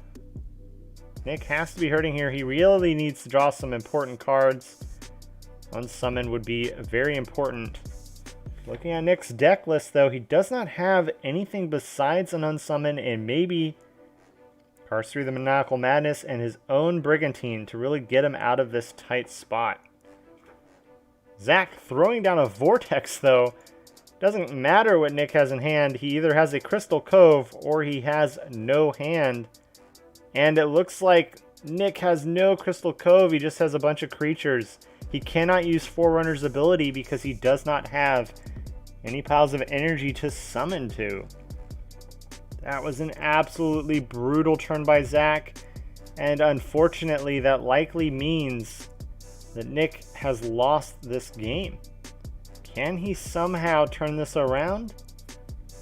He has no chains in deck. The only card that may be able to save him is an unsummon. But even then, I believe Zach has the numbers on his next turn to ignore that unsummon completely. Nick passes turn to Zach. Now Nick could, in theory, play an Anathema. And it looks like he is conceding the game, giving Zach the first victory of this matchup. Well done by Zach. That is the power of a Vortex.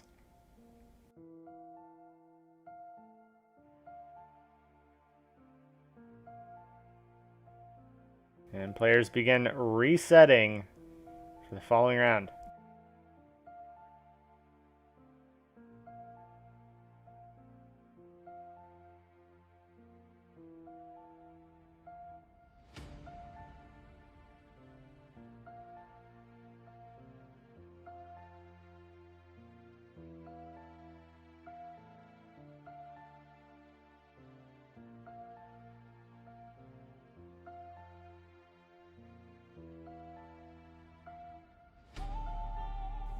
Zach still putting away his cards. So that round went by very quick. Of course, the Vortex on Nick's very important hand draw was kind of the nail in the coffin. But a lot of things went very right for Zach on that first turn as well. Made it very hard for Nick to make a comeback. And unfortunately, this is the pickle that creature decks often find themselves in, creature swarms specifically. Without any symmetry support, they're very vulnerable to Vortex. We see game 2 kicking off immediately. Nick going first because he was the loser in the last game.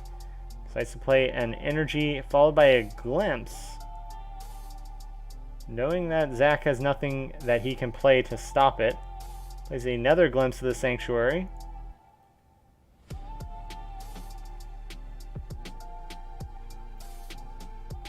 And he's going to play out the rest of the energy in his hand to form a pile of 2. Double glimpse on turn 1 is one of the best ways that you can start your game besides a Vortex. Plays out a Forerunner, interesting. So he has a creature on 3. It looks like he's probably going to pass to Zach. Zach beginning his turn.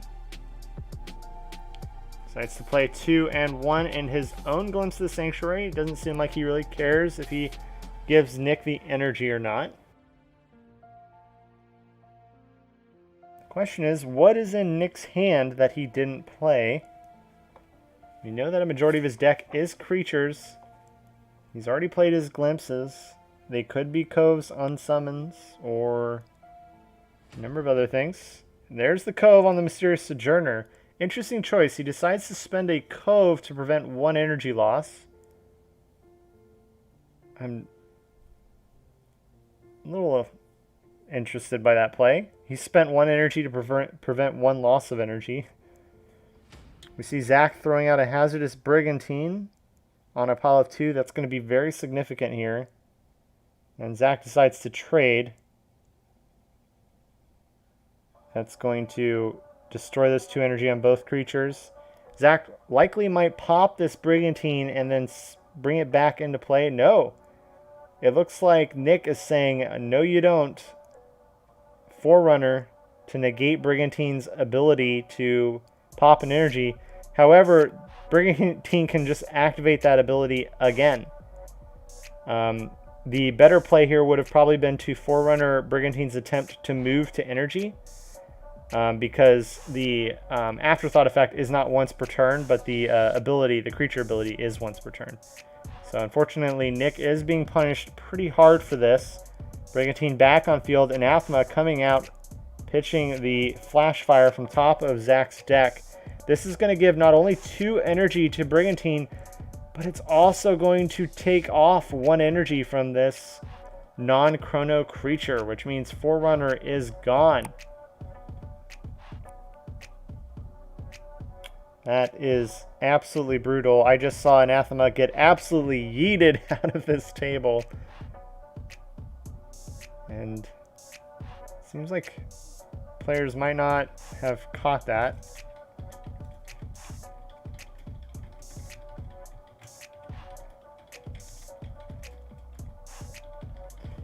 I'll let the judge know. Technically, Anathema's ability removes an energy from all non-chronos. And because Forerunner was a non-chrono, it would lose that 1 energy, meaning Brigantine would attack directly for 4 instead of having to trade with the Forerunner. Judge Pink Marble means that there is a judge consideration currently happening.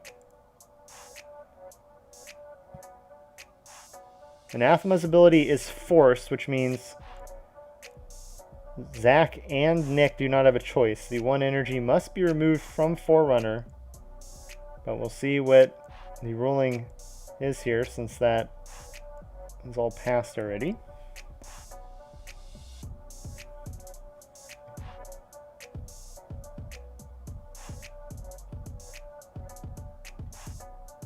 We're still discussing what might have happened.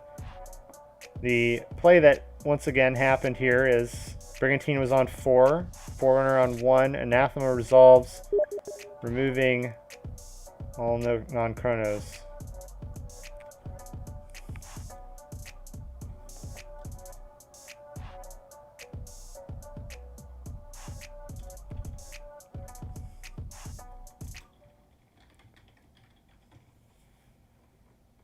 Play resumes.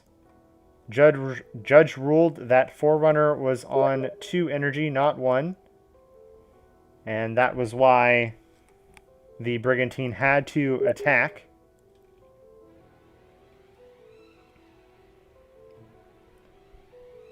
And we see Nick summon out a Roro and Flashfire and a Mechanical Hallucination. It's going to be a pretty significant lineup. The Roro could run into Brigantine first, which would buff this Hallucination up, allowing Hallucination to run into Brigantine and clear it from board, which means this Flashfire could then hit in for some direct damage.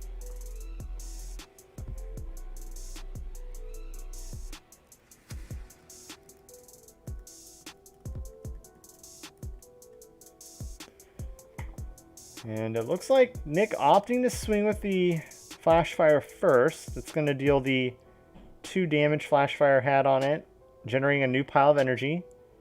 Looks like now Nick is thinking of attacking with Roro, making it an afterthought as well. Brigantine becoming also an afterthought and popping the final energy on Mechanical, making Mechanical an afterthought.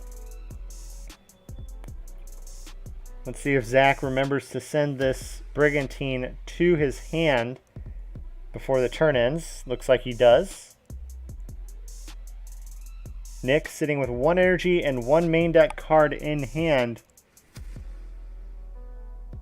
Let's see where this goes. Zach throwing down.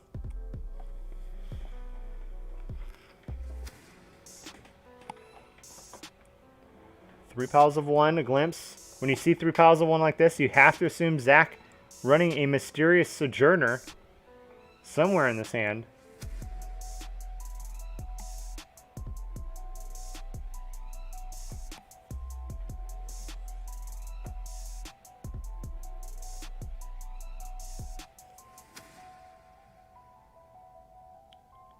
Another glimpse.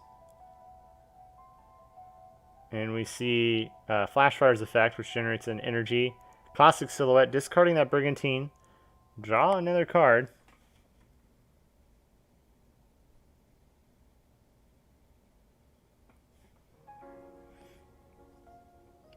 Let's see what we're going to see here. We see a Chronograph Vallegian hit play. This is exactly how he won last game. This is very dangerous. If Zach plays a Mysterious Sojourner right now, he can win the game. Assuming this Flashfire was only on 1 energy, and he might actually realize that. If this is a Mysterious Sojourner in hand, Zach might just now realize that he can't win on this turn, but he almost could have. Mysterious Sojourner would kill these 3 creatures up here, allowing him to deal 9 damage with them. But because he isn't able to get that 4th creature, he cannot hit for lethal, which is just so unfortunate.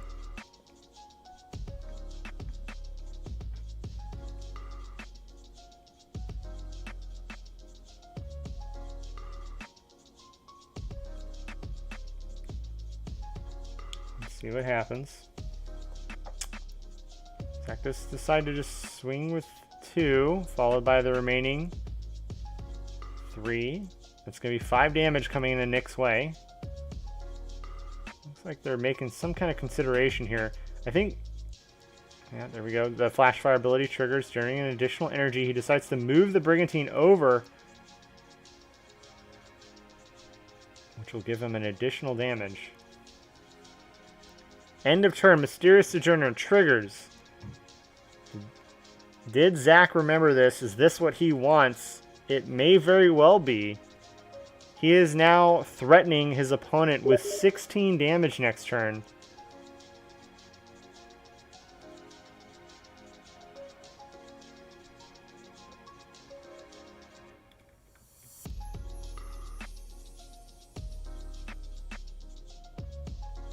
It's a lot of energy lost by Zach's own card. You hate to see it. He just lost 5 energy, but this is 16 damage thanks to Chronograph's ability, not to mention the 2 Brigantines, which can, in theory, help remove some energy from Nick's side of the field.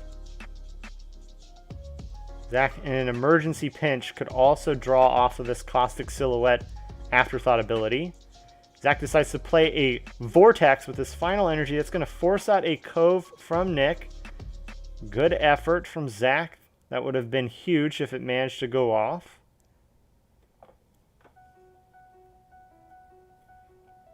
Nick can do some serious damage here to Zach. Zach has no cards in hand. Creature with 1 energy in play.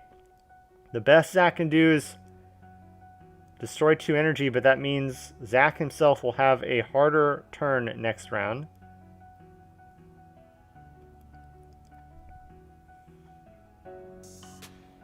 What will we see here? Well, we see Nick making out 2. Another pile of 2. Does he have a... No, he already spent an energy on that Crystal Cove. So are these creatures? Because if these are unsummons, he's in a lot of hurt. We do see his own chronograph come out into play. Will we see it run into Zach's Flashfire? We see an Anathema get played. We're most likely going to see Anathema summoned here, unless Zach decides to double Brigantine this pile of 2. No. Interesting. Zach instead opting to double Brigantine the Chronograph, which means Anathema can get summoned on this pile. Chronograph's just going to gain another 2 energy as well. Interesting choice by Zach.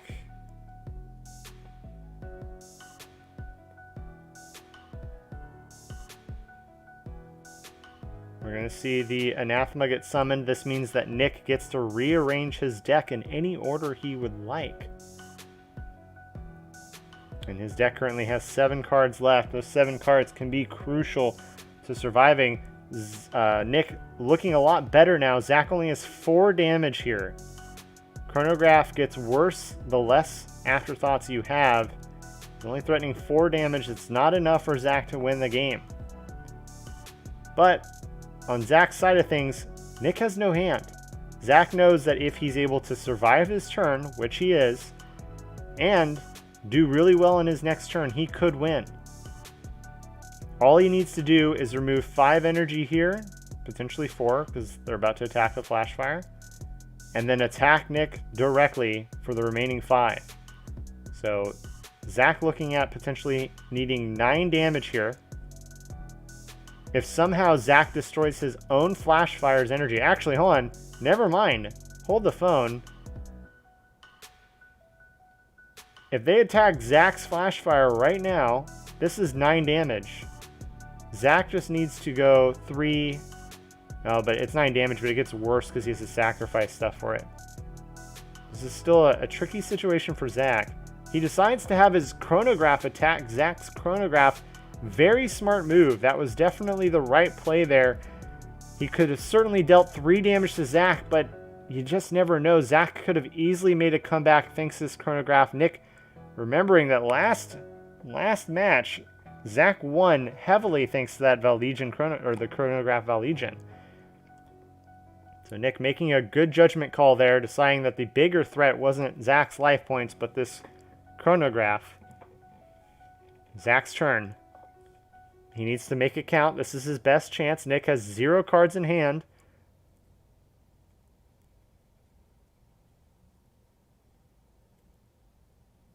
Four energy on Nick's side of the field.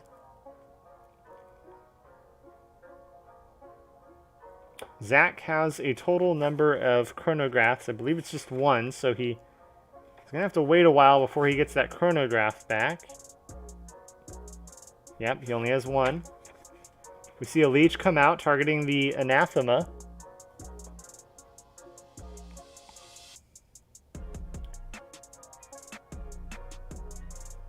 Now Zach just needs to do 3 damage to this Legion in play. Zach playing a Dimension and Ruin. All creature types except Chrono deal 1 less damage in battle this turn. Destroy 1 energy in play. Most likely targeting one of Chronograph's energy. And it is. Chronograph down to 2 energy now. Does Zach have a creature to play here? He should. Yeah, there's the Brigantine. There's the other Brigantine.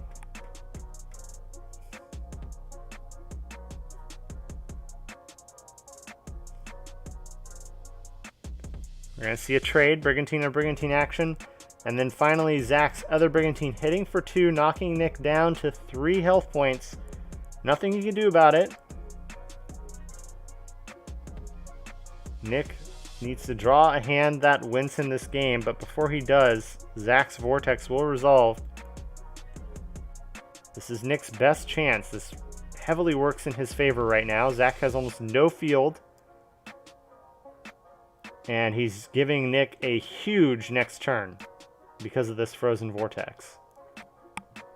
This is a critical time for Nick.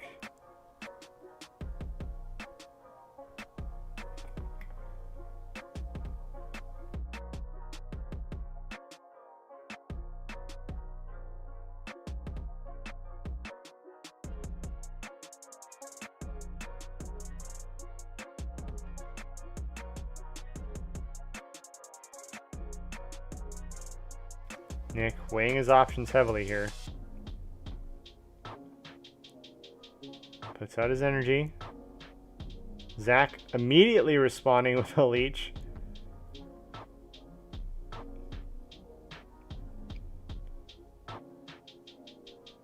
Decides to buff his Brigantine up to 2. Zach using his other Brigantine to pop another energy. He doesn't want to let his opponent even attempt to get his creatures down. Nick, interestingly enough, responds with his own Brigantine's ability to move it into play first. Zach pops it, which means Brigantine, now an afterthought. Well done by Nick. That was a good catch, good opportunity. Zach decides to respond with a mysterious Sojourner to immediately destroy this mechanical hallucination before it can even attempt to do anything. That's going to drop both players down 1 energy, but Nick deciding, you know what? I'm just going to unsummon you then. I'm going to lose this energy. Might as well take out yours as well. Zach, however, looking very strong right now, as all he needs to do is draw 3 energy, play 3 energy, and attack with a creature, and he wins. And unless Nick has an Anathema in hand, which we already know is Grave, this may be it. He needs to somehow draw into an Anathema and then use Unsummon to save his life here. Otherwise, Zach will win this game. Oh, I am actually incorrect. Nick has his Brigantine out now. So Zach actually has to somehow get 4 energy in play if he wants to be able to beat Nick. He could trigger this Caustic Silhouette, which would allow him to draw an energy card if he wished. That would give him 4 energy, which is exactly what he needs to win. He also might have his other Flashfire in his deck. I haven't seen it. That would give him 4 energy. So this really could kind of go either way.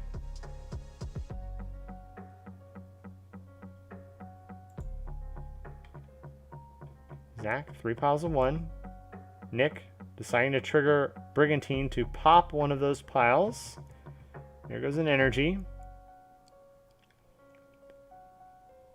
Zach still has a chance. He decides to do exactly what I thought, which is he triggered Caustic to draw an energy card. Nick deciding to return Hazardous to hand. Zach playing, does he have the Flashfire? He doesn't. He doesn't need it. The Caustic was enough, that's right.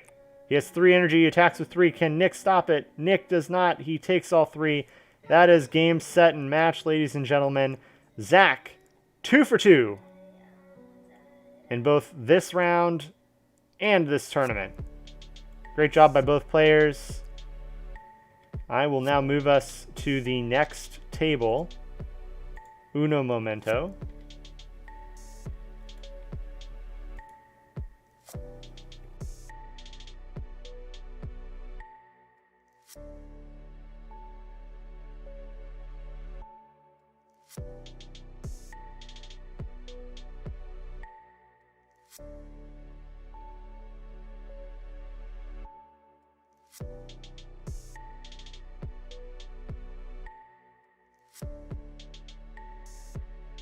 All right, ladies and gentlemen, I am now at table 2. And wouldn't you believe it, we have a dimensional player. Ladies and gentlemen, dimensional player on the left. Alex P on the right, repping Chrono Beatdown. And then, do I have information on the person to the left? I don't believe I do. This is the player who is on a bye. Yes, this is the bye player. Can I at least call them something? What does this say? Panda. Alright, we'll have Panda on the left. Alex P on the right. And obviously Alex P at 4 health, but look at this field. That is one sad Panda, if I do say so myself. And we see that Alex P just trades for Panda's final creature and is threatening 1, 2, 3, 4, 5, 6, 7, 8, 9, 10 damage. That's lethal right there, plus an additional 1. Just for good measure, that's 11 damage. Does Panda have a card to stop this? We don't have Panda's deck list. Does he have chains? That's the real question.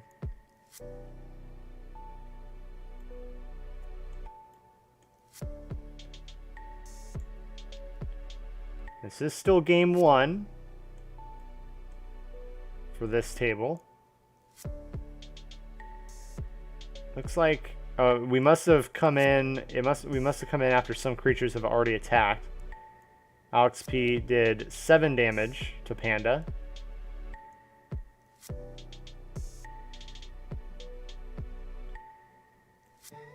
Looks like there's a chance that this Panda player may be new, because I'm seeing the judge kind of guide them a little bit on what to do here.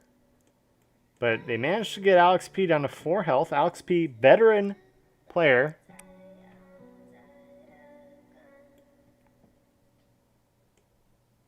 Very experienced in the ways of Exodus.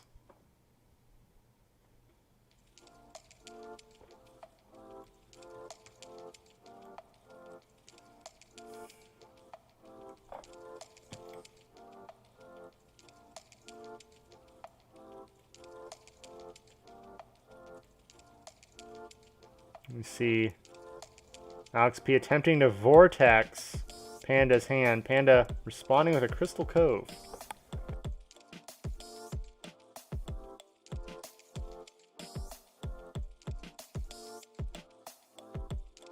Crystal Cove is resolving. The vortex is now frozen. It's worth noting this creature here is Alex P's Silent Regularity Afterthought. And this is some frozen energy. Interesting. So this is a dimensional deck that has some energy freeze capabilities.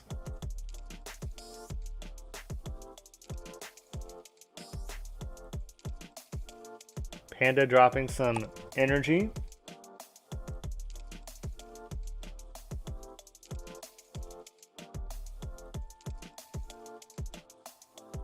Glimpse of the Sanctuary coming out on the side of Panda.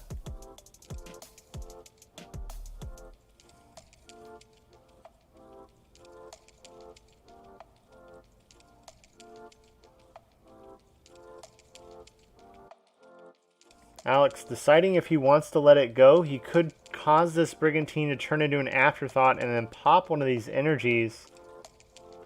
Although I'm not sure there's much of a reason to, unless he could destroy both of them somehow, but Alex does not currently have a hand.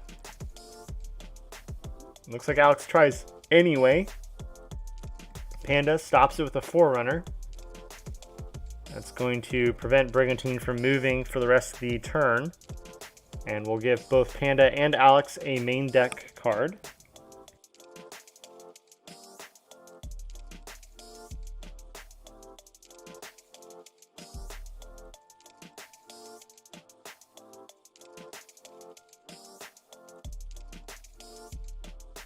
Glimpse of the Sanctuary now resolving.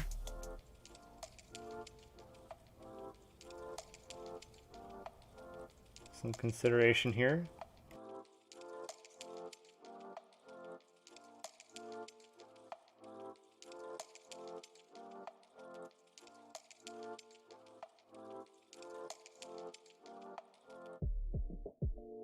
Looks like they're thinking about something.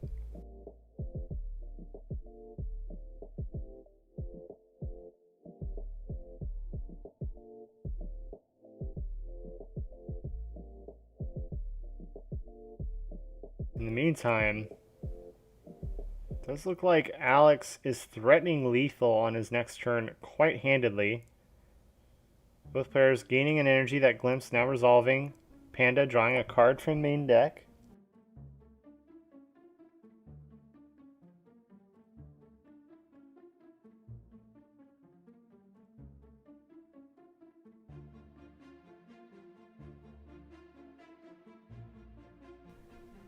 Panda most likely just going to pass turn here. They can't really do a whole lot. They can, in theory, attack Alex P's creature, but then they'll have no defenses for when Alex takes his turn. Looks like he's summoning another creature, Dimensional Octopus, one of the best looking dimensionals in the game. This card is so amazing when it's foiled. Look at that. Look at that big tentacly boy. Meanwhile, over to Alex. It looks like, yep, Alex drawing their next hand. Can they put the nail in the coffin here? Panda's sitting at 4 cards in hand. Might be enough to keep him going.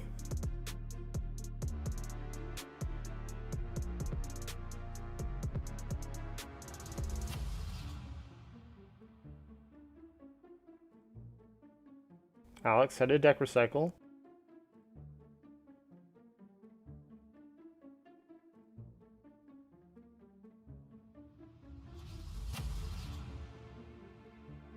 He's going to go ahead and toss out some new energy.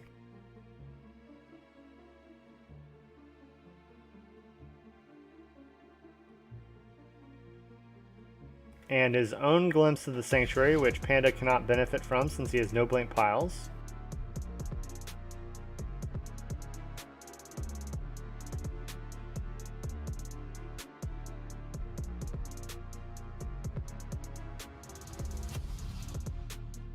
Alex drawing another main deck card thanks to that Glimpse. Followed by a Chronological Relapse. This card can only be played when you have 3 or less life points, but because Alex has a Silent Irregularity out, he can ignore life point requirements. Panda, deciding heck no, decides to Crystal Cove the Chronological Relapse.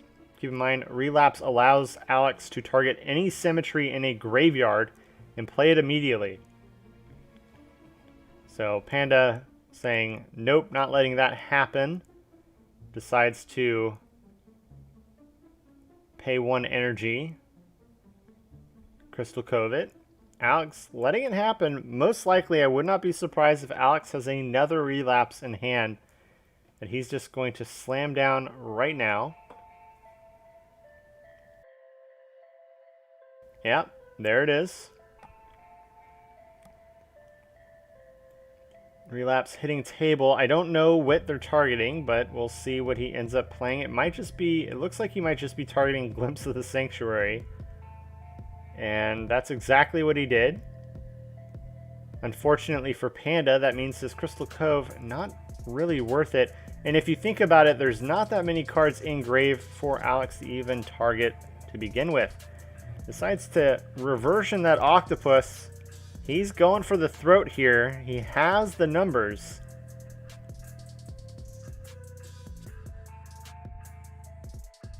Plays another Brigantine onto his pile of 4. Brigantine is a great card to play on those large piles of energy. If your opponent has an unsummon, you can just use Brigantine's ability to move off the pile to save it.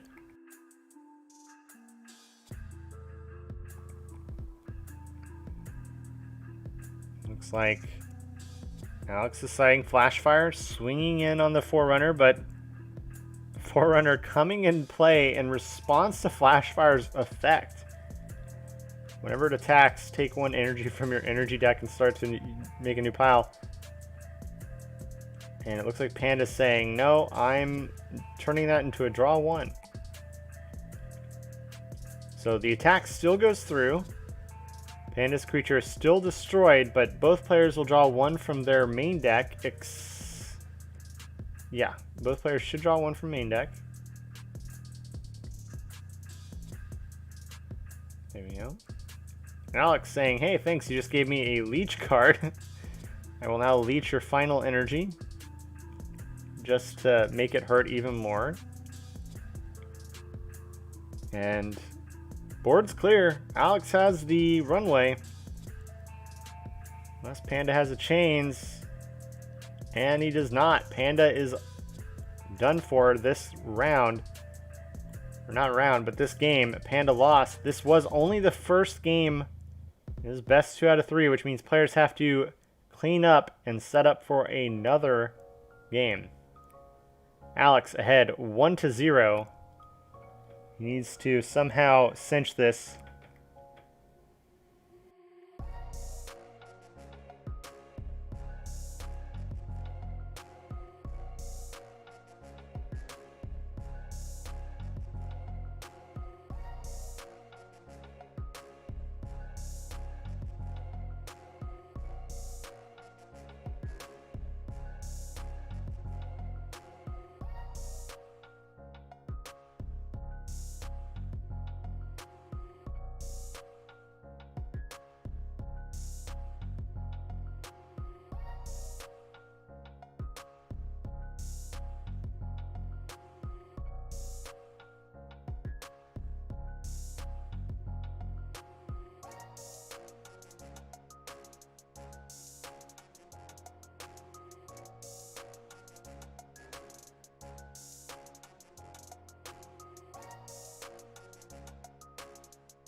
Players currently setting up for game 2.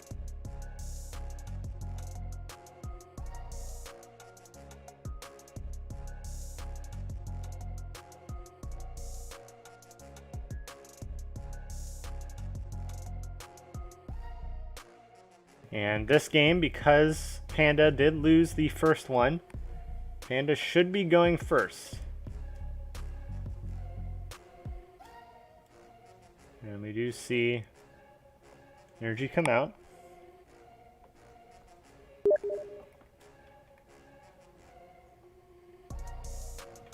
Panda decides to make 3 piles of 1.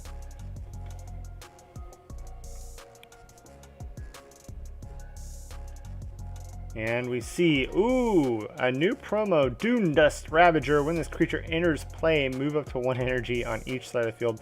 Somewhere else on the same side of the field. Not the kind of card you want to see turn 1, but you got to make do with what you got. Now the question is, does this effect resolve considering Alex has no energy in play? I believe the answer is yes, since it does not say each player must do this, which would be how Dragonis Warden is phrased.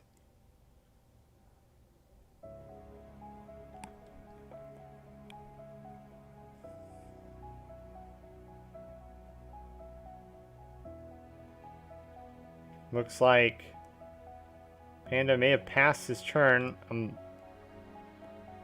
Oh, it's move up to, so he decided to move 0. That's right. Didn't even realize that. But he decided to choose 0 and move no energy. Alex responding with a leech to just take out this Ravager. 7 minutes left on the clock, by the way. Alex now sitting at a 1-1-2. These accidentally got stacked. So I still leech another energy.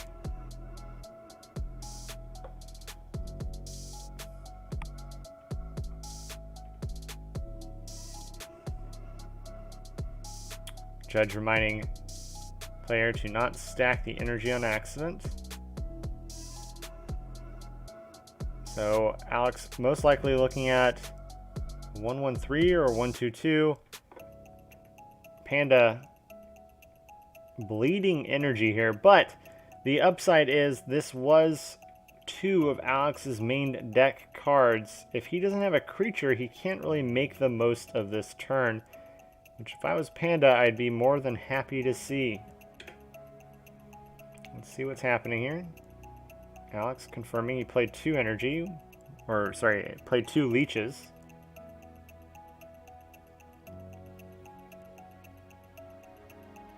Not sure where the confusion is right now. Looks like judge ruling on the play. Alex's initial leech was on the Ravager. Second leech, I would assume, is just on either of these energy. It doesn't really matter. It's possible that Alex needs to pick which pile he wants to add the new energy to. We'll see. Leeches on the stack. In case Rune Rock comes out. Interesting.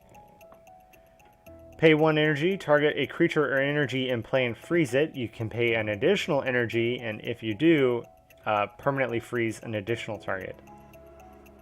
You see the green marble come out. Green marble represents the game resumes. So interesting, Panda decided to just not only deprive Alex of that second energy, but to just straight up prevent Alex from really benefiting much at all. Alex, having a glimpse, decides to play that here. Great time to play it. Panda has no piles left. I'm sure Alex is very happy about that. He gets a main deck card. Is this a creature? If it is, he will get 2 free damage in. It's very fortunate there. Otherwise, he's going to have to pass. It is a creature, and it's a flash fire. That's a big creature to draw here. He could have drawn any number of other creatures in his deck, but he drew the one that's probably best suited for this situation, as he gets a free energy for the summon and an additional energy for attacking. Alex just gained a ton of energy this turn.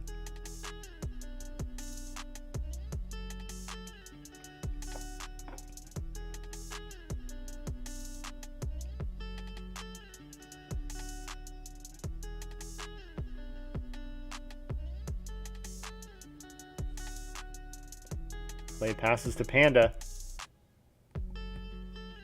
Does Panda have a way to come back on this one? If I'm not mistaken, this energy should be unfrozen, as I believe Encased Rune Rock was played... No, wait. Maybe not. That was played on Alex's turn. Yeah. Okay, we see another Ravager come out. Curious to see if he's going to activate his ability or not. He can move 0 here. He can move 1 off of Flash Fire. We may see that.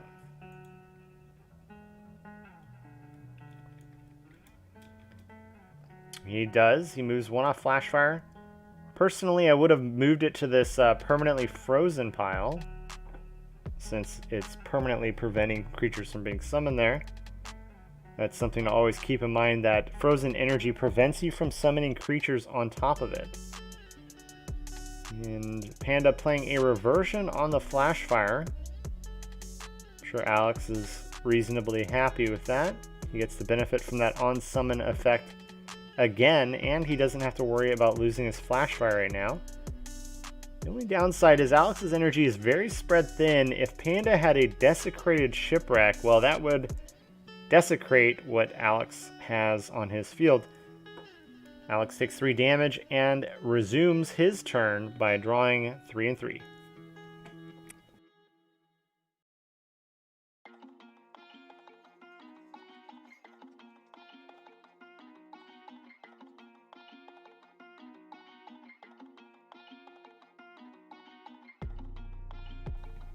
Alex opting to play larger piles here, which makes sense. We know he has a Flash Fire in hand.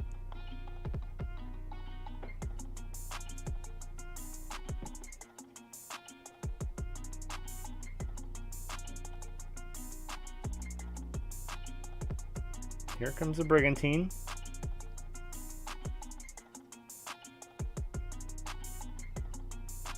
On a pile of 1, so that way Alex can attack. Brigantine will be destroyed and become an afterthought to then burst another energy.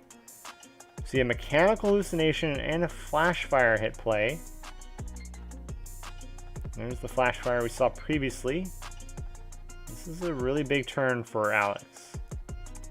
He's going to be able to take out 2 creatures with that Brigantine. He knows Panda has no cards in hand. We're going to likely see Panda take maybe 2 damage here. Depends on how Alex wants to play it. Does he value the energy on mechanical more than the energy on flash fire? I would hazard that he's going to have flash fire run into the 3rd creature just to keep the mechanical a little healthier. You could also bring this Brigantine back, I believe, which means he has an additional damage. He's actually going to hit Panda for 5. The power of Brigantine is to not be understated. He's also going to take advantage of this to destroy that frozen energy. Although, if I recall correctly, frozen energy is destroyed last, although it just really doesn't matter. It depends on if Alex wants to end this turn with Brigantine as an afterthought or if he wants to end it as a creature.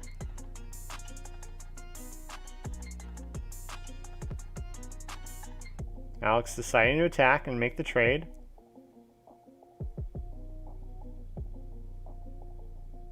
Oh, everybody's saying I'm changed his mind.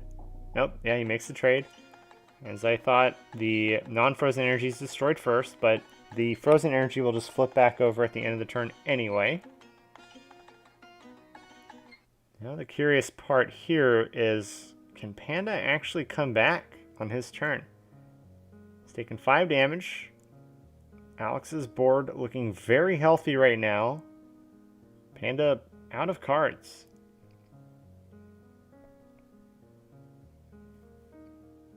Panda draws a hand of 3 and 3 energy. Can he come back here? We don't have his deck list. I haven't seen any chains come out from this player, so I suspect he doesn't have any. He really needs an unsummon on this flash fire. Time did run out. It looks like time ran out at some point. It looks like Judge is saying this is turn 0. Turn 1, 2, and 3. It's very possible. But unfortunately, I'm not sure Panda even has that many turns left in him.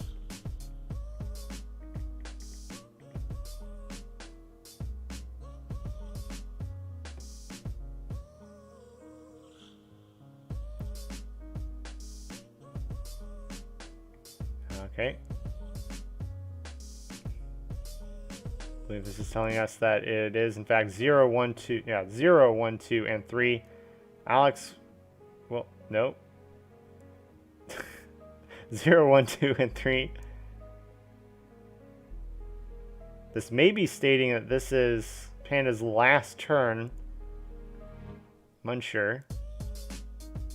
Regardless, we'll play it out and see what happens. Panda playing 3 piles of 1.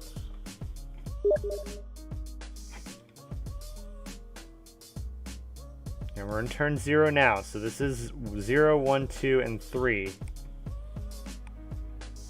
Dimensional Phoenix coming out. Unfortunately, does he have any dimensionals or dust creatures left to make use of its effect? He can possibly use it to assassinate that mechanical hallucination. We do see a Dustwood Alder come out.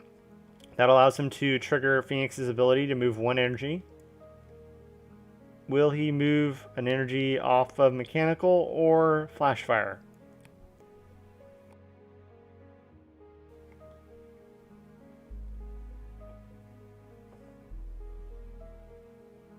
And there's another dimensional.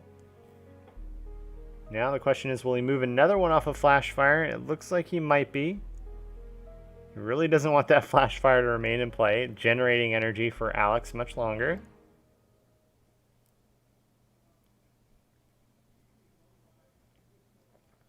Alex, I think he's going to say no here. He decides to make his Brigantine an afterthought so he could then destroy Phoenix. says, no more moving energy for you. And unfortunately, this may be the end for Panda. No cards in hand, 2 energy on field. All Alex has to do is move that Brigantine out onto a pile of 3 and he wins the game.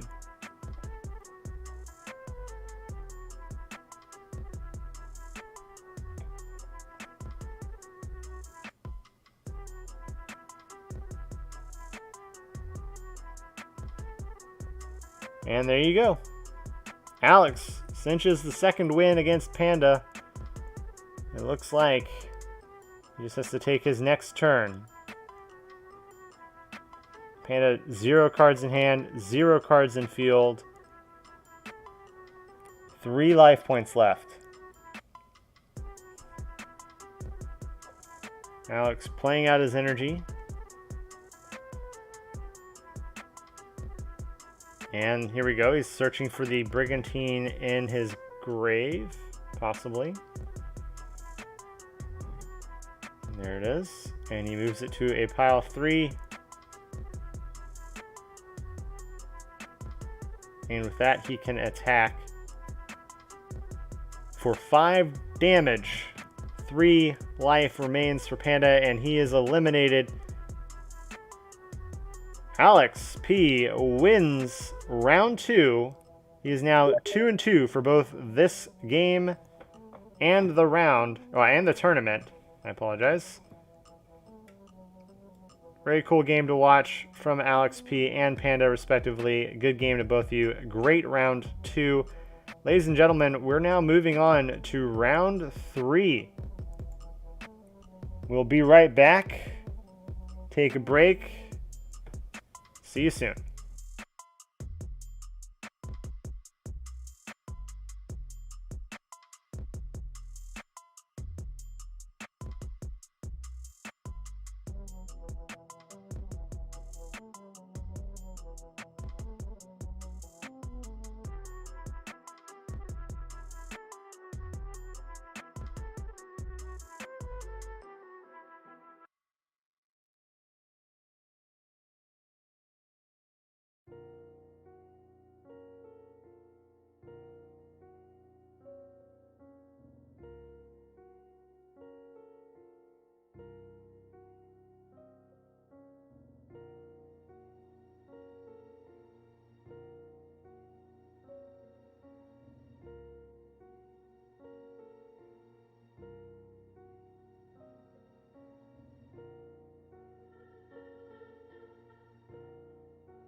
Hello viewers, while we wait for round 3, the final round of the day to begin, I will give you a quick update on the current wins and losses.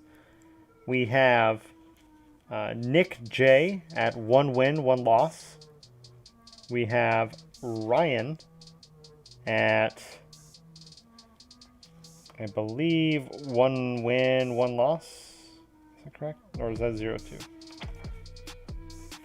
Oh no, I've failed you all so much. Alright, I'll come back to Ryan. We have Nick at 1 win, 1 loss. We have... No, Nick is at 2 wins, 0 losses. You know what? I'll be right back.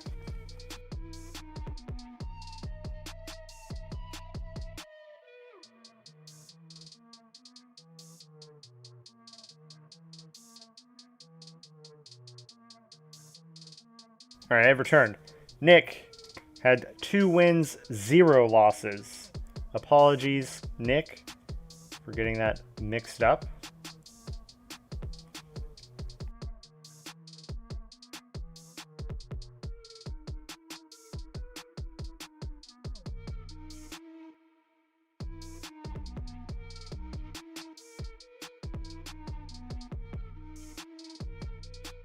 Zach at 2 wins, 0 losses. And Alex at 2 wins, 0 losses. Panda has had 1 bye. And Brian has had 1 bye. Apologies for the confusions. I'll go ahead and read that off again. That was Nick with 2 wins, 0 losses. Zach with 2 wins, 0 losses. Alex with 2 wins. And now I'm getting confused again. Alright, listen. It's hard. I have 3 aliases here. I have real life names, tabletop simulator names, and Discord names. I apologize. All I know is Zach and Alex have 2 wins, 0 losses. Most likely what we're going to see is Zach and Alex fighting out in the final round. It's possible, I think it might be possible that they see someone else, unsure. And then both Panda has had a bye round, Brian has had a bye round, although both players have lost a round. I believe Phoenix is currently 0-2. Which we haven't seen yet. He's been on table 3 both rounds. Ryan, I believe, is 1-1.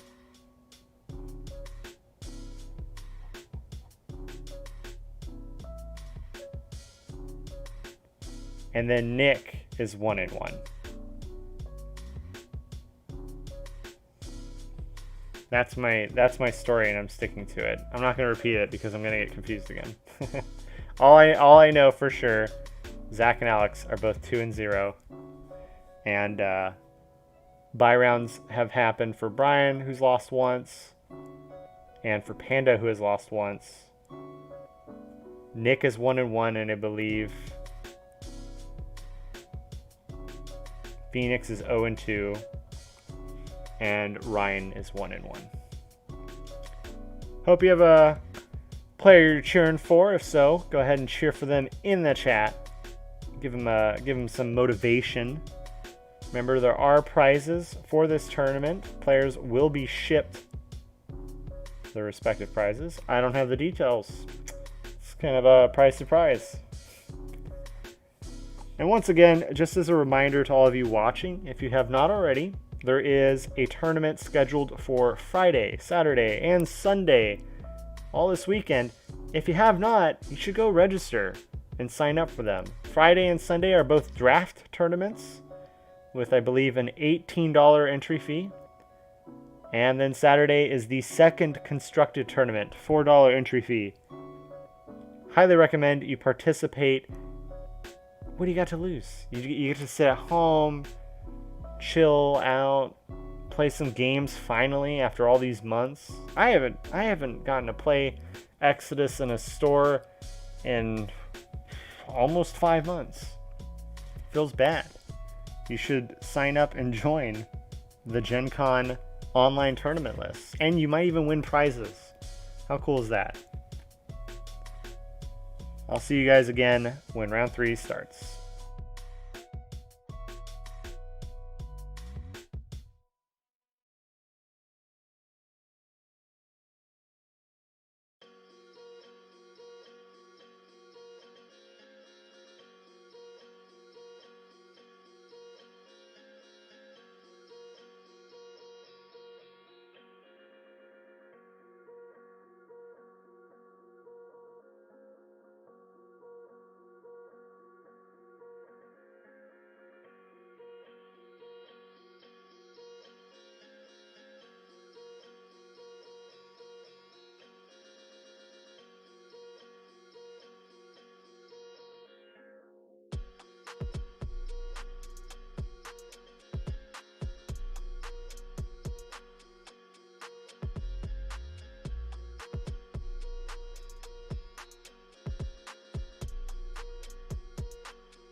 All right, ladies and gentlemen, round 3 is now getting ready to begin. At the feature table, which we will be watching, we have Zach versus Alex. Both players are undefeated right now, so whoever wins this bout wins the tournament. At the second table, we're going to have, I believe that's Brian and Ryan. At the third table, we have Nick and Panda, also known as Lucas. And our player to buy this round, I believe, is Phoenix. Alright guys, I hope you're excited. We're about to see two of the best veteran players of Exodus duke it out at the featured match table, as they're currently setting up right now.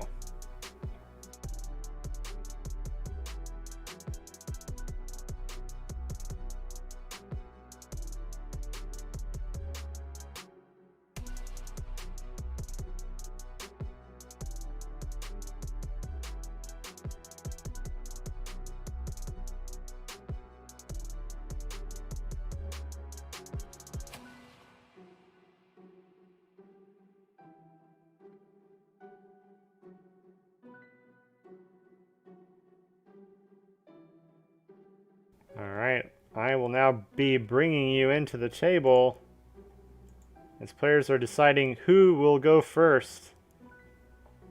Little do they know, they just need to press R on the dice. But we'll watch whatever this is. Zach really charging up that first roll.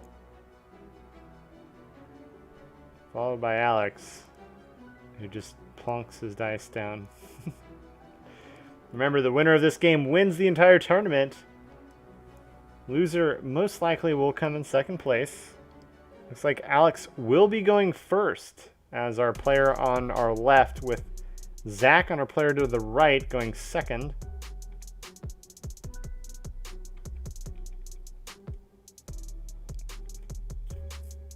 Wish him luck. If you have a deck that you think might win, shout it out. We have, of course, Zach's Chrono Energy Destruction, and we have Alex's Chrono Beatdown.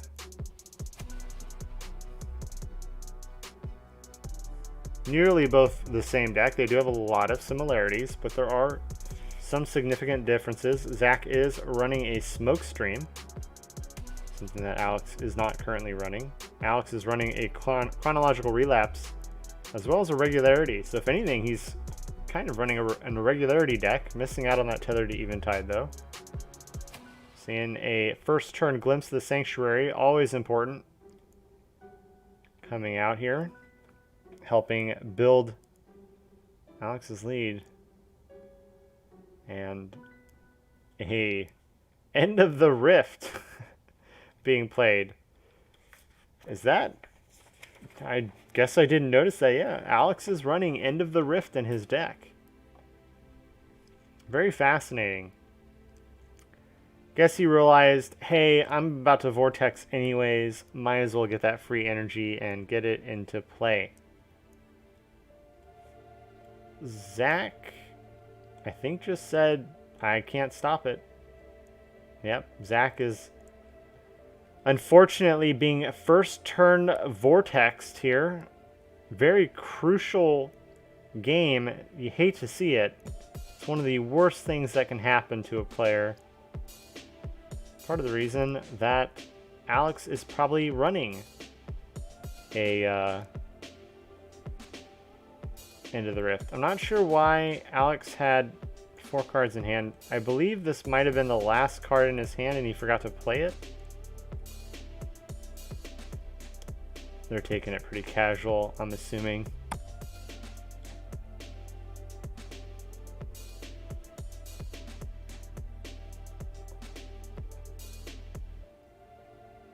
Let's see, does Zach or Alex have anything else to do? It's still, I believe, Alex's first turn. He hasn't even let Zach have a turn yet. Alex starting off with a silent irregularity on 1 energy. He wants that thing dead, so he put it on the smallest energy pile possible. It looks like he's just going to straight up reversion it. And interestingly enough, Zach responds with a mysterious Sojourner. Says, hey, I know what you're doing. I might as well just take out an energy and make that reversion fizzle. Silent irregularity, now letting Alex play these chronological relapses whenever he wishes. Interestingly, he plays it now. My guess is he might be going for a glimpse of the Sanctuary, or he's going for a Vortex. Very interesting choice by Alex. But he decides to play the Vortex from his grave to draw another hand of 3.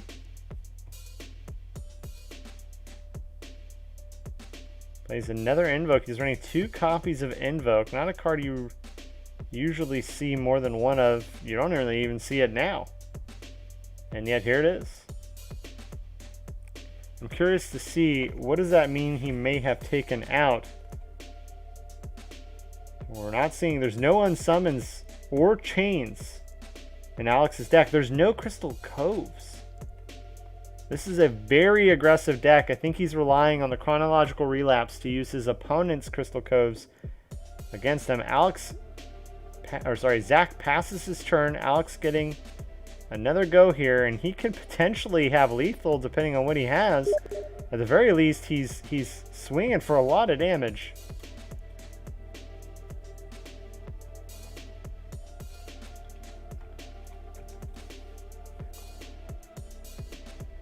Alex gaining another energy. He's currently swinging for 6. Can he go higher?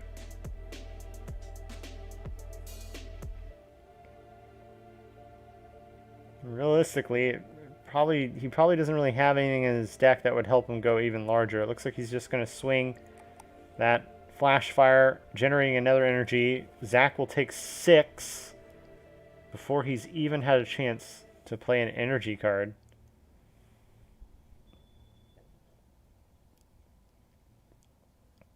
Alex very happy with this setup. Does Alex have another Vortex? He's hovering over his hand right now. Looks like he doesn't.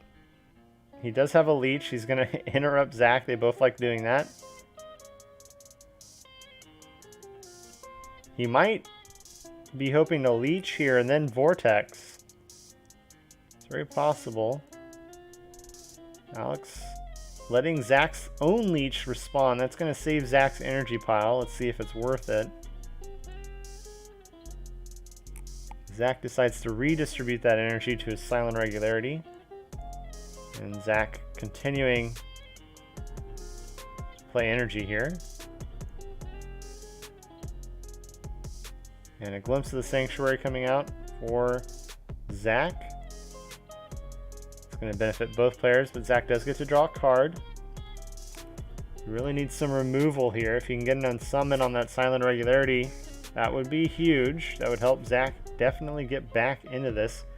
Unfortunately, Zach is also not running unsummon. He's running a Dimension in Rune and Mysterious Sojourner instead.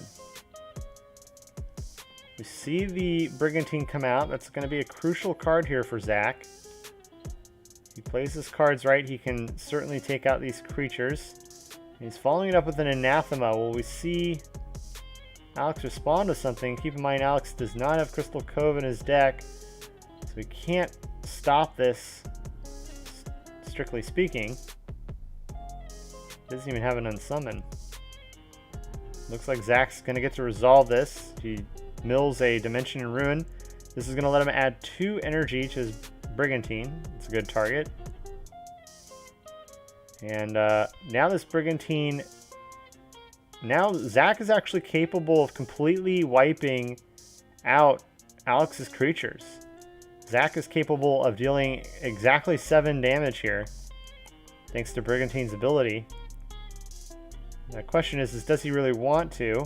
If he knows that Alex doesn't have an unsummon in deck, he could just pass turn now and force Alex to be the aggressor.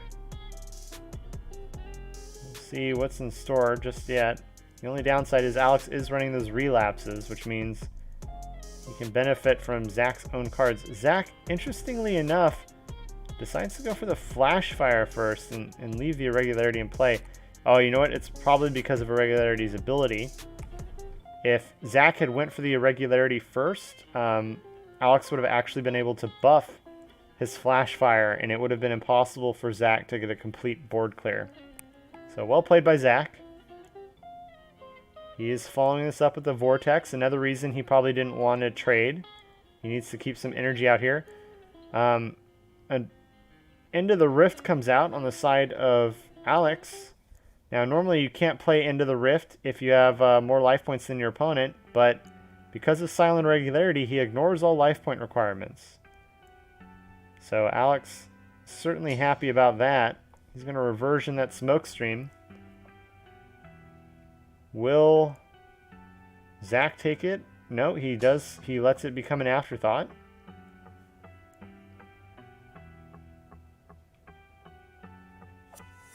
This is certainly not looking too great for Zach. Seems like everything has gone quite well for Alex this round.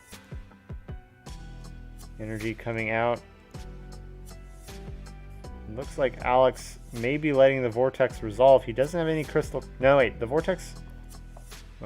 Oh. Oh. Zach had 2 Vortexes. This is huge.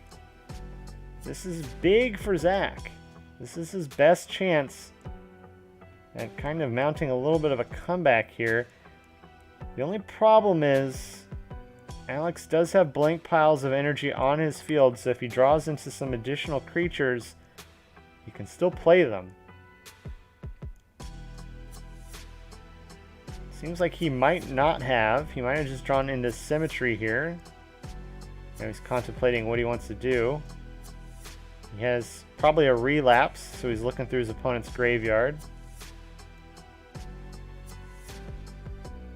Thinking about what he might want to relapse out of there.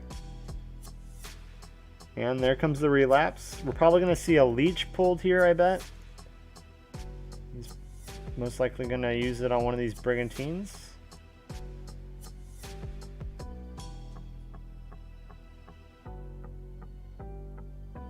No, he used it on Mysterious Sojourner to force all rare creatures to lose an energy.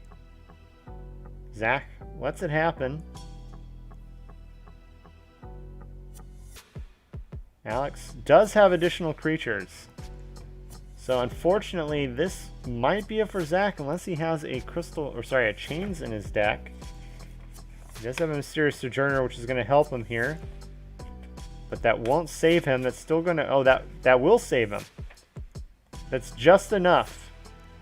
Alex only has 3 damage left. Zach does not run chains. Neither player runs chains. This is a full offensive, blow up your stuff deck duel by both sides.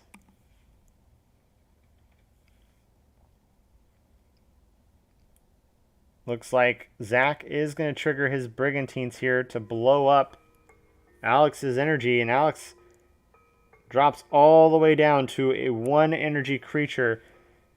Zach has to be really happy about the way this turn played out. The field was certainly stacked against him. Alex had a great looking hand, and it looks like Zach was able to turn it around on him quite efficiently. He's going to use that Dimension Rune to pop the last energy on Alex's Silent Regularity.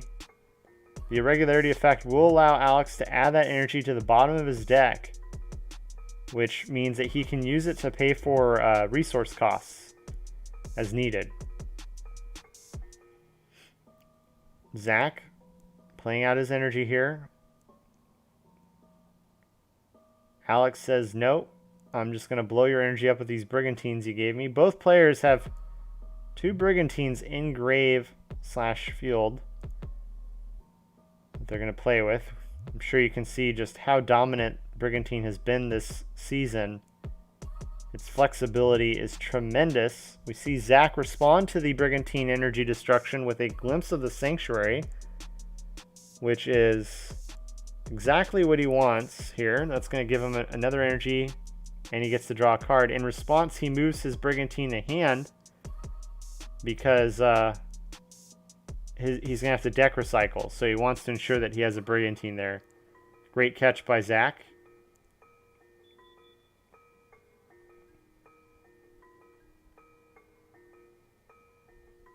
Zach drawing a card off the glimpse. Brigantine's effect resolves, destroying an energy.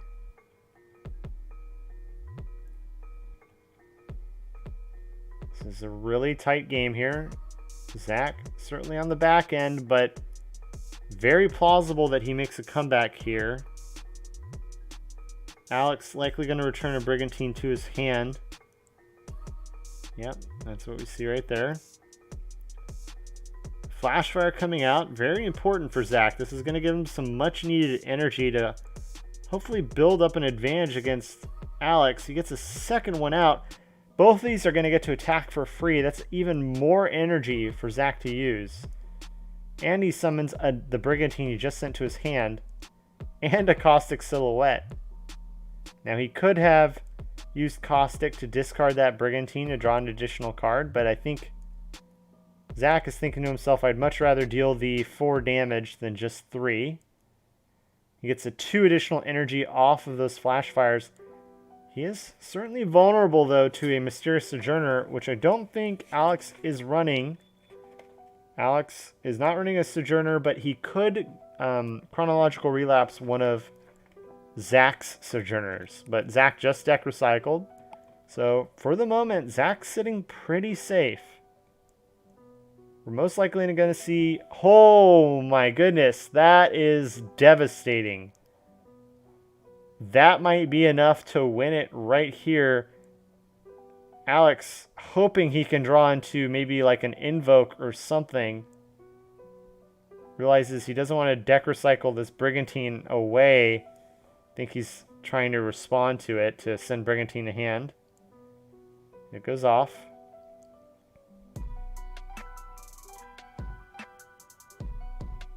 He's going to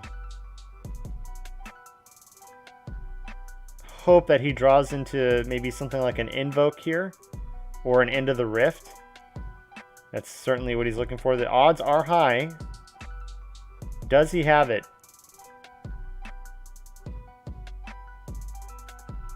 Does he have an Into the Rift in hand? He's not playing anything. This may spell doom for Alex in this current game.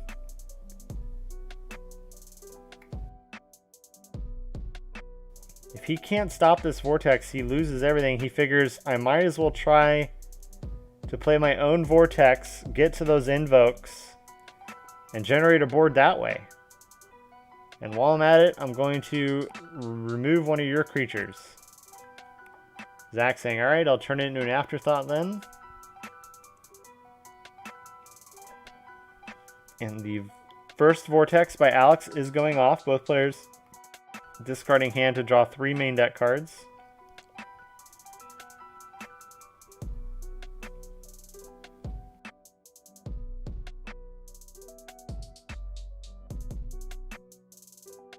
Unfortunately, because... No, never mind. He already deck recycled. Now, did Alex draw into any invokes that he can play here? No, he drew into another Glimpse. And at this point, he's just desperately trying to find something to help him here. Into the Rift would be nice, but not necessary since he already vortexed himself. There's the invoke he was looking for. It's going to give him some energy, but how much do you want to bet that Zach may have a leech? There's the leech. He says, thank you for that free energy. Now I can pay for my vortex with it. Zach, of course, has his own Brigantine as well, so even if Alex does hit the other invoke, Zach is capable of straight up destroying that energy right away. This is a really bad situation for Alex to be in. Very quickly was Zach able to kind of turn the tables on Alex here. Silent Regularity discarded from Alex's hand will generate another energy under deck for him. But unfortunately, with the exception of Vortex, Alex P is not running any cards that require energy, just the Vortex. So those energy under deck, only so helpful here.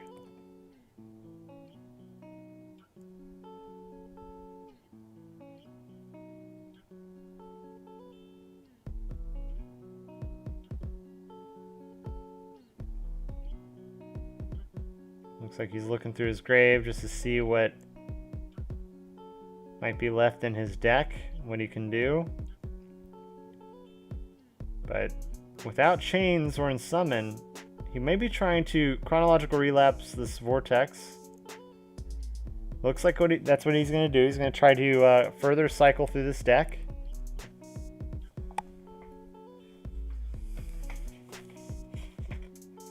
Now, does he have his own anathema? He does not. He's most likely just really trying to find an invoke, potentially reversions. Those would be helpful for him. Into the Rift, slightly helpful, but not really anymore. There's the invoke. No, he chronological relapsed the invoke. He didn't even relapse a vortex. And Zach responding with another leech, saying, hey, thanks again for another energy. Absolutely brutal. Alex tried his best there, but it looks like that's going to be the end of game 1. Zach, the victor here.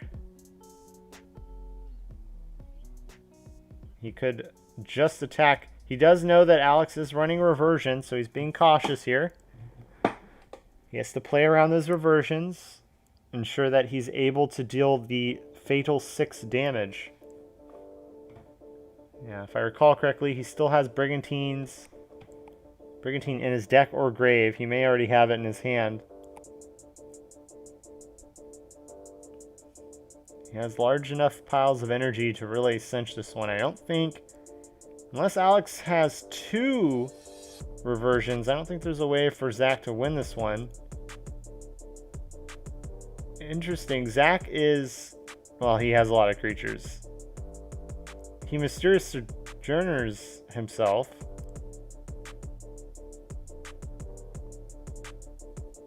All right. Zach possibly thinking, hey, I just want to do as much damage as humanly possible, because we're about to see a lot of damage. This is going to be 36 damage going against Alex that he cannot stop unless he has Chains or Thought Stream Sword, and he has neither. There's nothing Alex can do to prevent this 36 damage coming his way.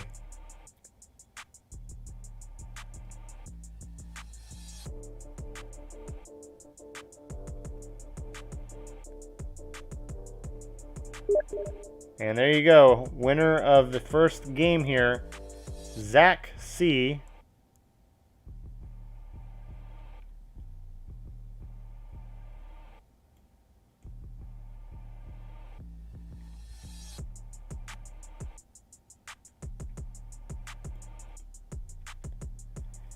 And now we're waiting for them to go into game 2. If Zach wins game 2, he will win the entire tournament. But will Alex be able to win game 2 and force a game 3?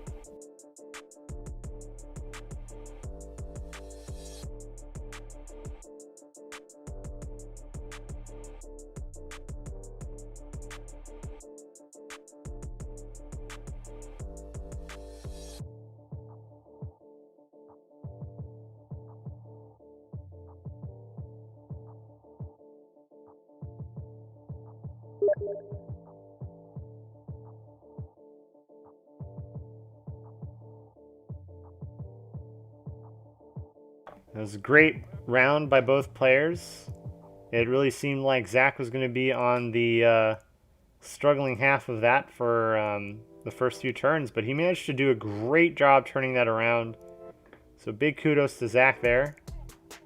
Alex, of course, did his best to hang on, potentially find something he could do there to slow down Zach's play, have a turn of his own. Now we're on to game 2. Alex gets to go first. Well, he gets to choose to go first because he lost the first game, and he chooses to go first, of course. And starts off with a pile of 2 energy and 1 energy. Silent Regularity on that pile of 1. Classic, and a Flash Fire on the pile of 2. Also a classic move. That's what we call an epic gamer move. And that's probably going to end Alex's turn here.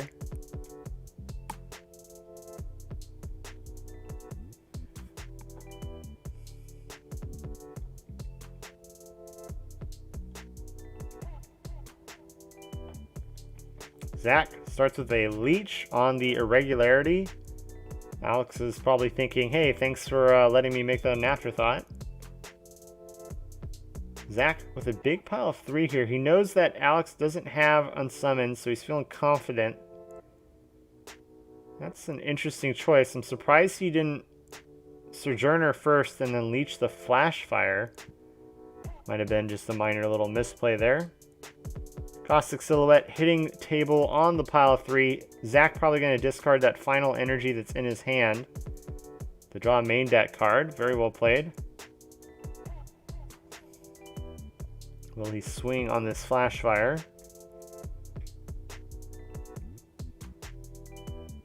And he will.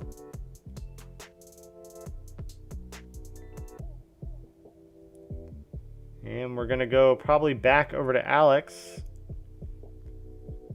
Neither player really too far ahead here. They both have a good opening start.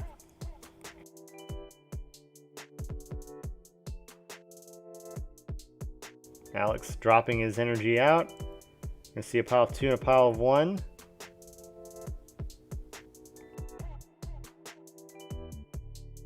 We see a Brigantine on that pile of 1 here. Possibly. There's another energy.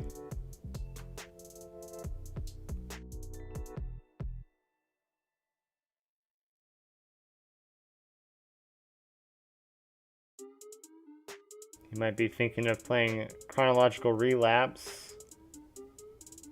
Best bet may be Leech, or he can save it for something else.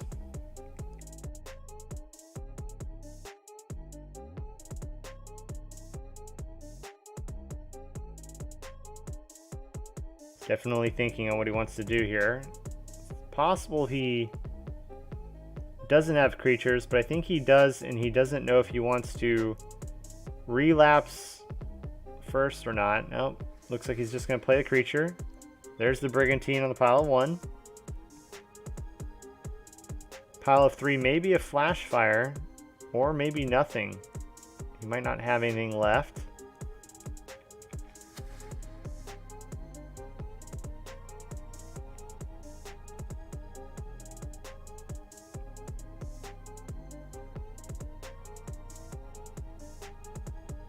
Looks like he's trying to get something from his grave.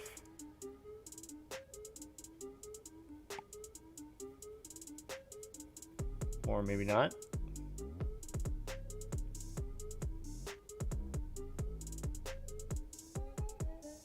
Alex, deciding to play Anathema here, realizes what's about to happen. Sorry, Zach. Zach plays Anathema. Mills the top card of his deck. Gonna add 2 energy to this Caustic. It's possible that Zach played the Anathema the moment Alex declared his attack phase, after realizing Alex had no creatures left. Oh no, Alex decides to play the Relapse, targeting Anathema. He's like, hey, I like that Secret Rare. You mind if I play it? You mind if I play that Secret Rare, gamer? Now the big, oh, and he mills a Brigantine. That's exactly the kind of card you want to see.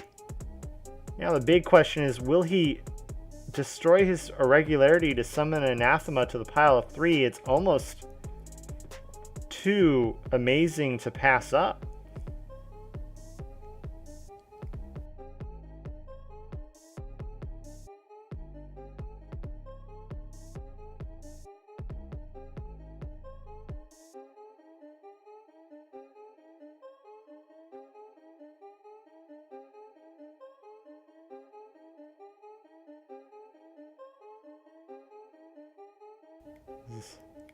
Yeah, he decides to send the Irregularity to the grave, which will give the Brigantine an additional energy. Anathema creature version being summoned onto the pile of 3 for Alex. That's going to let him rearrange his deck. And he is putting a lot of pressure on Zach right now, as he's going to put, or dish out 3 damage directly to Zach. And he gets to rearrange his deck however he so pleases.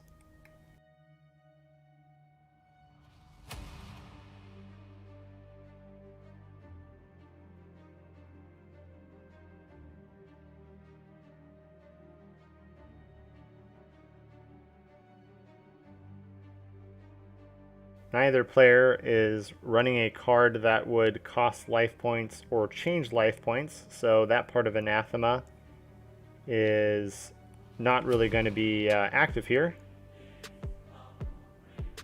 Oh, we see Alex deciding that he wants to just reversion that Caustic. Zach deciding, alright, I'll just make it an afterthought.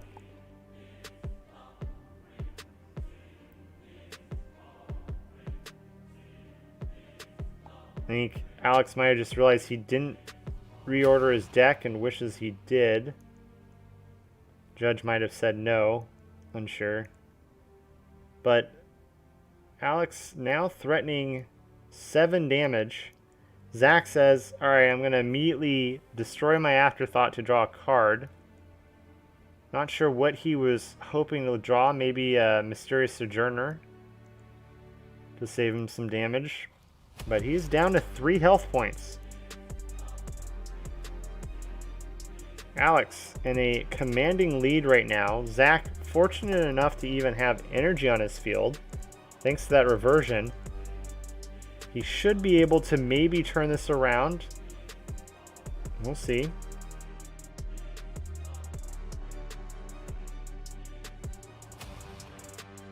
A well-timed glimpse of the Sanctuary, however, Alex may just decide to send his Brigantine away. He chooses not to. He's going to let Zach get that energy and card draw.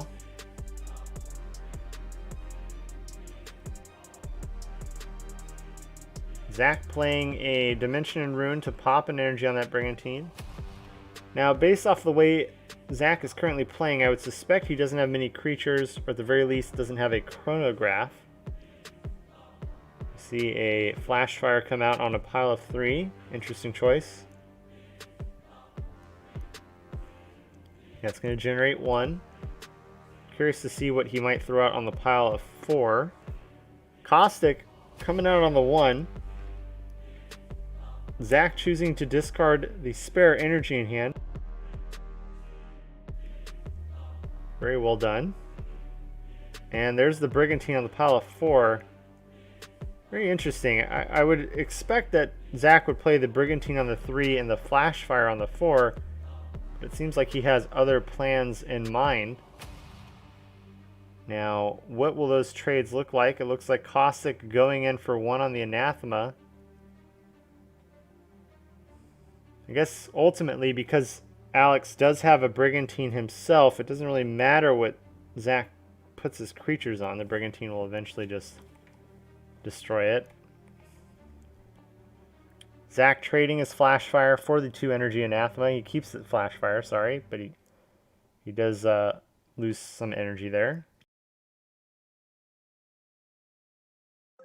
And then we might see Brigantine on Brigantine. Yep. That's going to be a 4 into a 3. Alex, of course, makes his Brigantine an afterthought. He may pop it right away just to return it to hand. Curious to see if he does. He might use it on the Flash Fire on Zach's side of the field.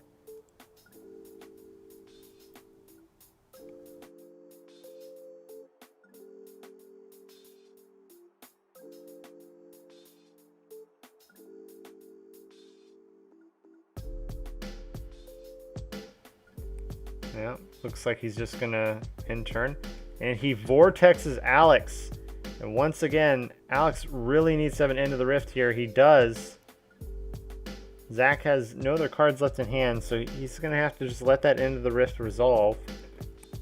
It's gonna give Alex an additional energy.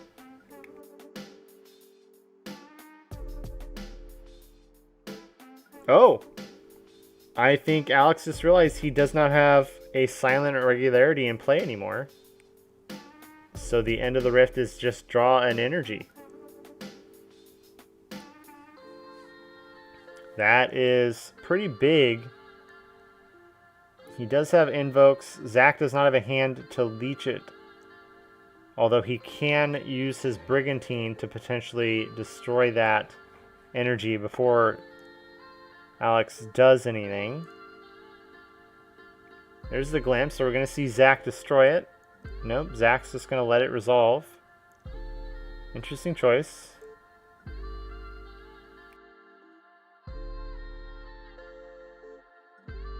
There's another invoke. He just drew off the glimpse. So Alex sitting very nice. This vortex essentially won't really hinder him too badly. He's going to have 3 energy in play regardless.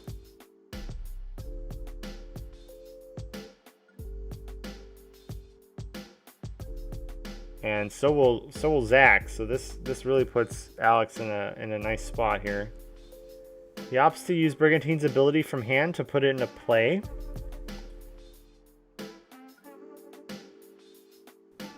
Zach says, I'm paying from my Brigantine. So his Brigantine dies and becomes an afterthought. They both draw 3 new main deck cards.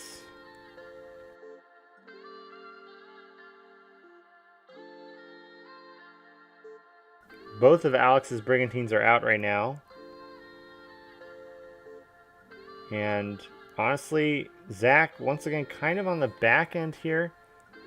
Despite the fact that their boards are effectively even, Zach sitting at 3 life means he's just 1 bad draw away from defeat.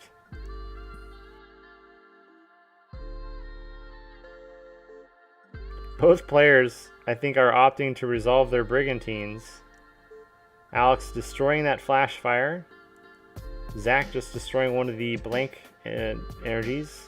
Alex saying, you know what, I'll just gain it back with another glimpse. Zach Also topping himself off with a little bit of that glimpse.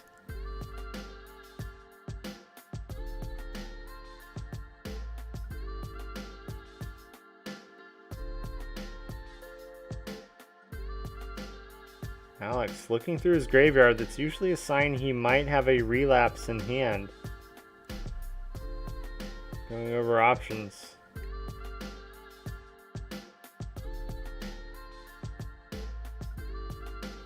And Zach destroying his Brigantine Afterthought to destroy the last energy on Alex's Brigantine. And then Zach using his Brigantine ability to pull one from his hand. Interesting. Alex saying, I'll pop my Brigantine to destroy that energy.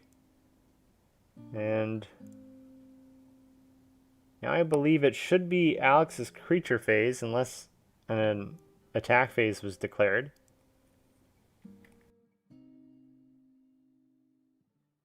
It was a very long energy phase.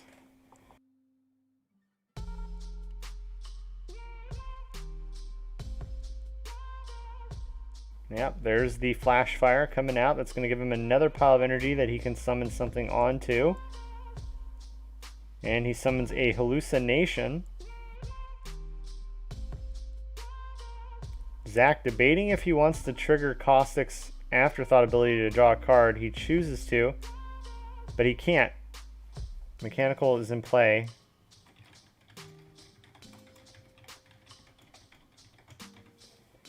Went ahead and let the judge know there. Now it looks like they undid it. No, they didn't do it.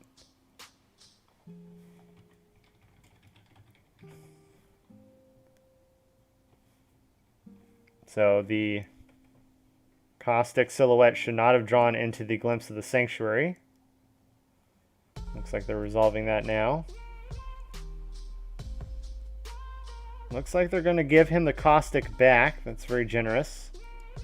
Technically, the Caustic effect would still resolve. He would just be discarded, but it looks like the judge or Alex allowed them to bring the Caustic back, so that was very nice. However, this has to hurt for Zach quite a bit. Fortunately, it's not game just yet. It doesn't look like there's a way for Alex to deal 3 damage this turn.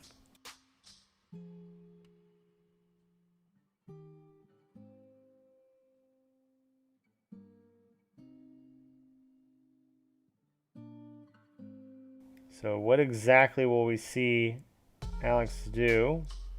Alex looking at Zach's grave. Now he can't play relapse, so he's probably just looking to see what Zach might have in his hand.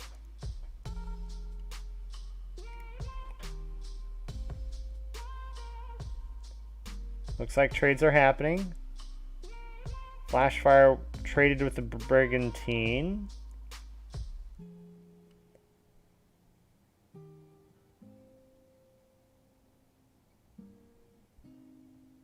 Now, Zach will most likely use his Brigantine to destroy the mechanical hallucination.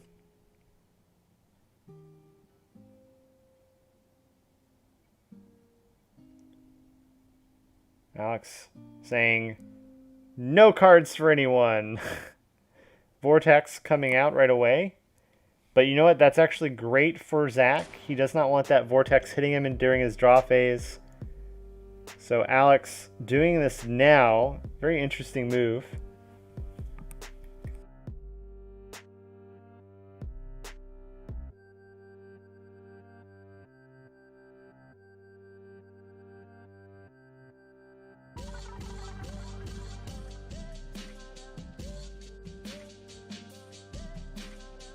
So he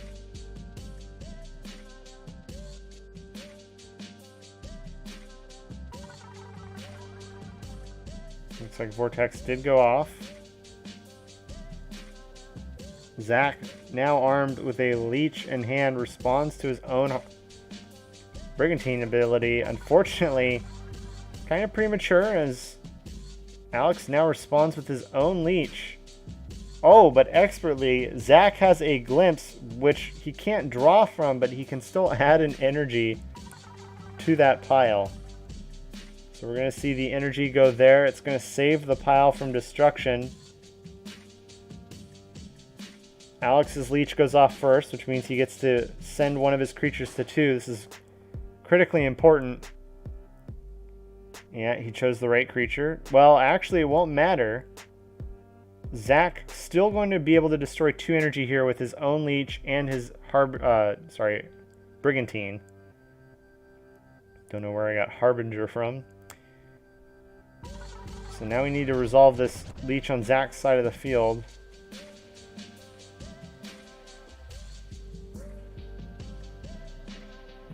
Zach targeting the mechanical.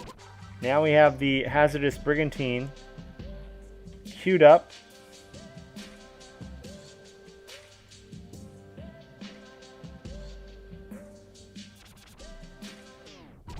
There we go. Hazardous. Taking out the mechanical hallucination. This Flashfire's already attacked this turn, so nothing you can really do. Zach, a little impatient, decides to potentially draw a card first, or right away. Alex giving an energy to that Flashfire. Interesting. Zach responding with Sojourner. This Flashfire's already attacked this turn, so I'm not sure why these players are dropping everything right now, but it seems like they are. Sojourner looking at nuking one of the energies on this Flashfire.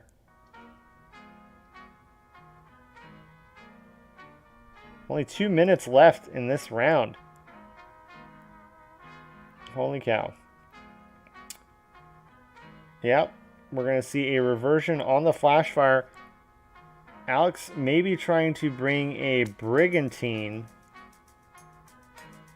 into play, hoping to finish Zach off.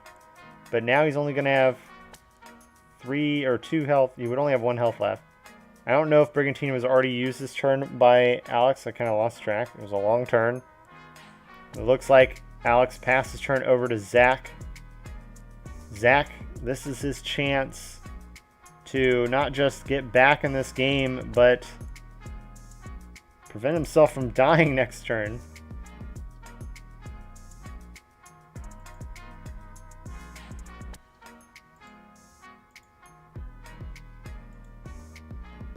Smoke streams coming out.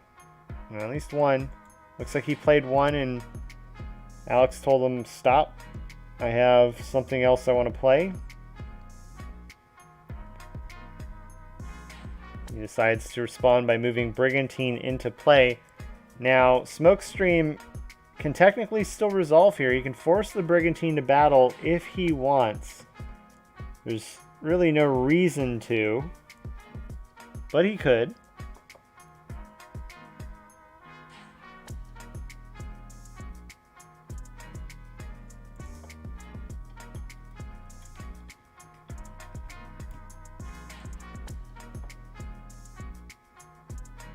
Looks like he does. Both players lose their creatures. Alex activating Brigantine's afterthought ability to destroy an energy. Zach decides to play down his other smoke stream and attack for 2.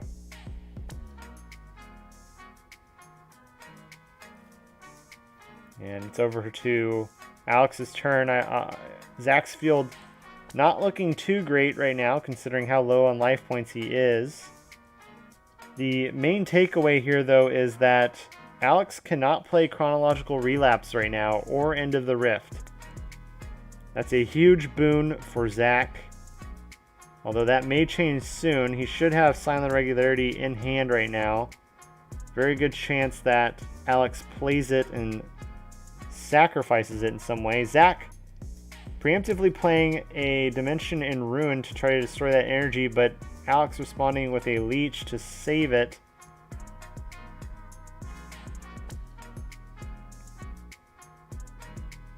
So now Alex still will have the 2 piles.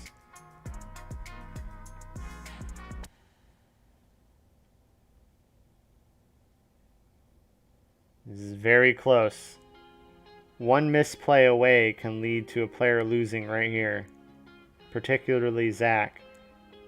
Alex has a good amount of buffer room. Zach really needs to get some more pieces on board before he can do anything. Looks like a judge ruling has been called. Curious as to what that could be.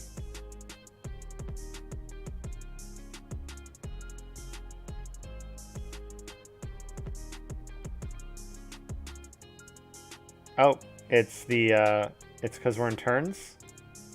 So I believe Alex will be turn 0, 1, 2, 3. So Zach will end this game. And that's quite a tall order. He has 2 turns to win and has to survive through 2 of Alex's turns. It's going to be very difficult. Can he do it? Play resumes.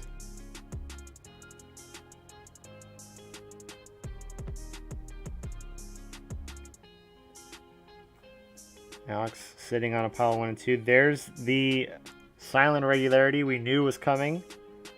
And it's right on that sacrificial pile. He's going to use it to even the playing field. And now he has a chronological relapse online and into the rift.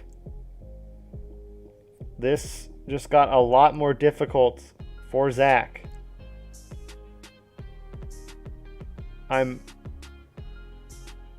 Interesting. It looks like Zach had used Smokestream's ability to force the irregularity to battle. Likely doesn't matter too much. Alex now looking through Grave for a potential relapse target.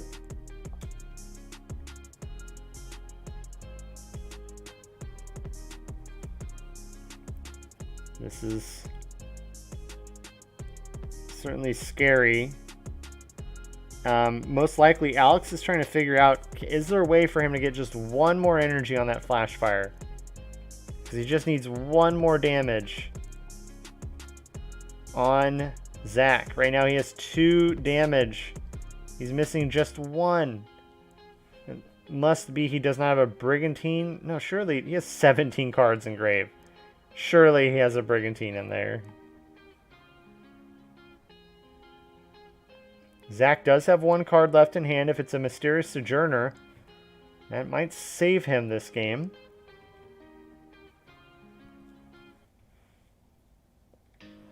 There's the relapse.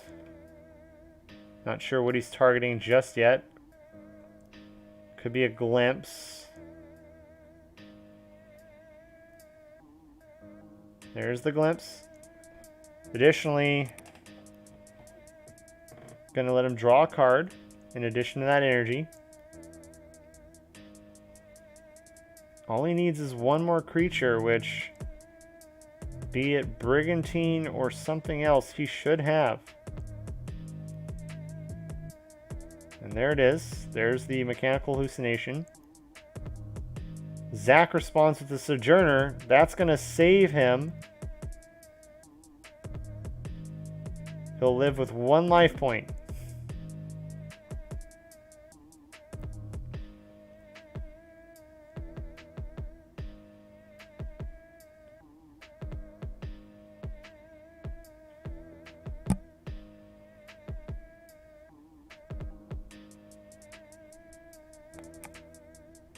And there we go. He just generated another pile of energy off of that flash fire. Play passes to Zach. Oh, nope, first. Alex opting to bring out that Brigantine to win the game. That should be game. Yep. Congratulations to Alex. That was well played. Players are now tied 1-1. We are going into a game 3 to determine the winner of the Gen Con constructed tournament for day one. That was a very tight game. Zach was definitely trying his best to keep up. Ultimately, fell behind there. Very, very similar to the first game. Kind of like a flip-flop. Alex was trying to keep up as best he could. Well, actually, Alex did take the lead in the very first game at the start of it. And then, eventually, Zach just exploded onto the scene. So what will we see from these players this game? This is the final game. I'm curious. Our time limit is, of course, up. Yep, they're given 15 minutes to complete this final game. Otherwise, they enter turns once again.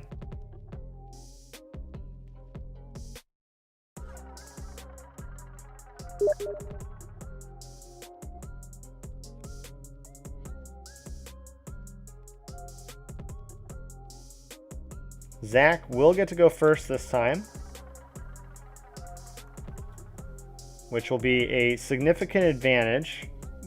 You know, if he can get this first turn Vortex off without End of the Rift being a problem, it'll set him up nicely.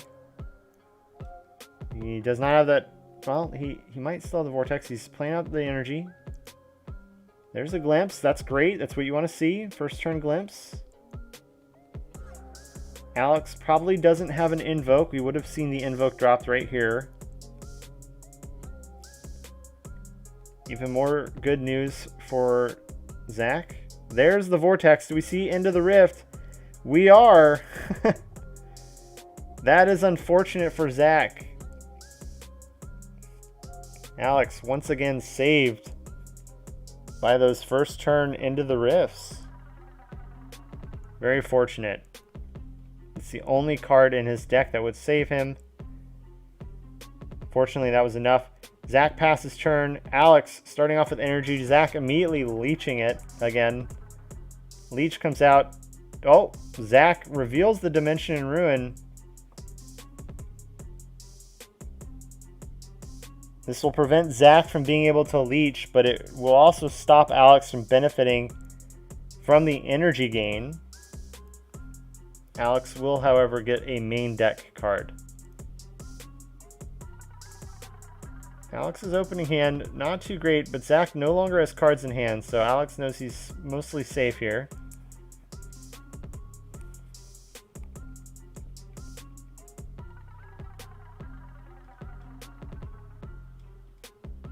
Let's see, 3 piles of 1. And it looks like he might just pass the turn to Zach. He does. That's great news for Zach, unless he gets a Vortex, which he does. Zach also, I believe, isn't running Crystal Cove. So he's at the mercy of this Vortex, which we didn't really see hit Zach super hard in the previous game. Unfortunate for him. Both players drawing 3 from main deck. Zach still has a pretty strong board, though. Got that Brigantine out, which is a very nice win. Does have more energy.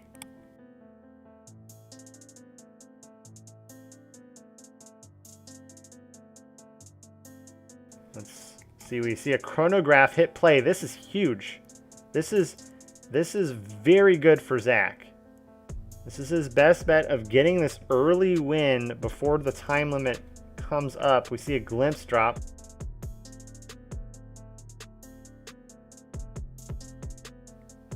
Card drawn, energy gained. Zach does not benefit from that. Well done from Alex to wait to play the card. However, it looks like he still might take 4 damage unless Alex drops his own leech here.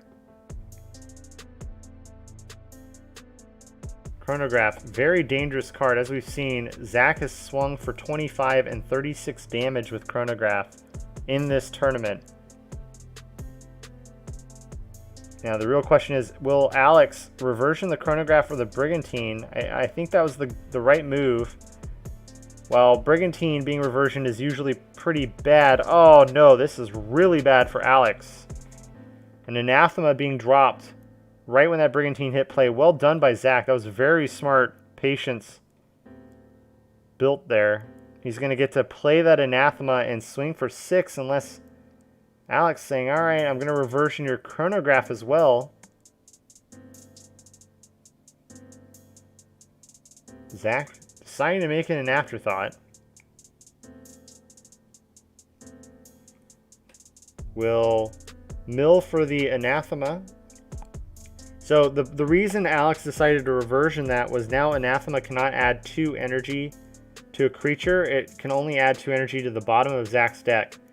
He could still summon Anathema. It looks like he's choosing not to. Or perhaps forgot that Anathema has that ability. Let's see if he realizes he can summon Anathema as a creature.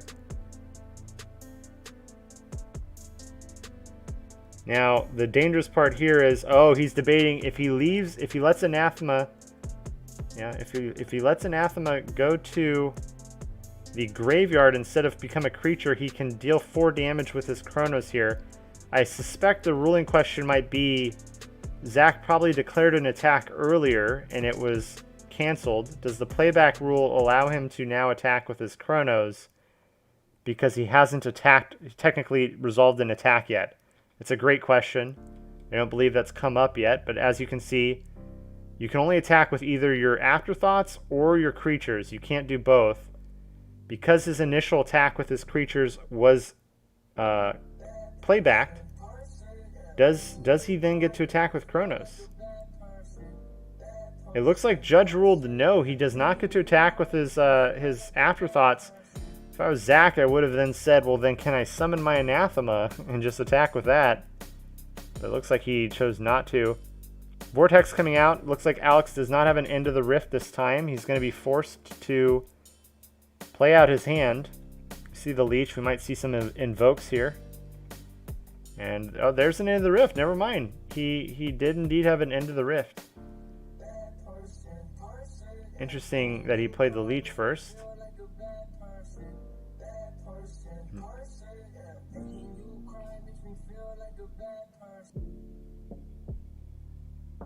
Yep.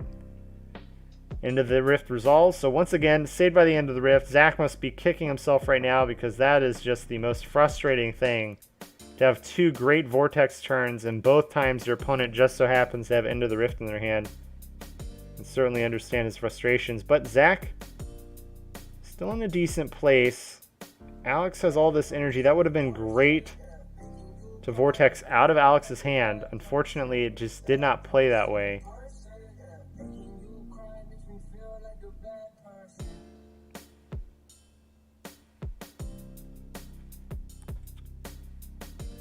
Looks like Brigantine decides to pop an energy, comes back in. Silent Regularity being summoned. Most likely will Suicide Run into this Brigantine. So that way Alex can start playing those chronological relapses. Yeah, looks like the declaration has been made. However, if Alex does not have a relapse in his hand right now, lethal may be coming his way. All Zach needs to do is somehow get 2 more afterthoughts out and he has lethal.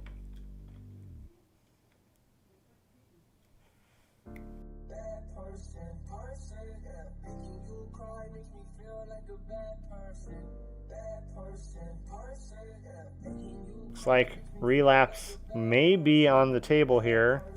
Alex looking through his grave.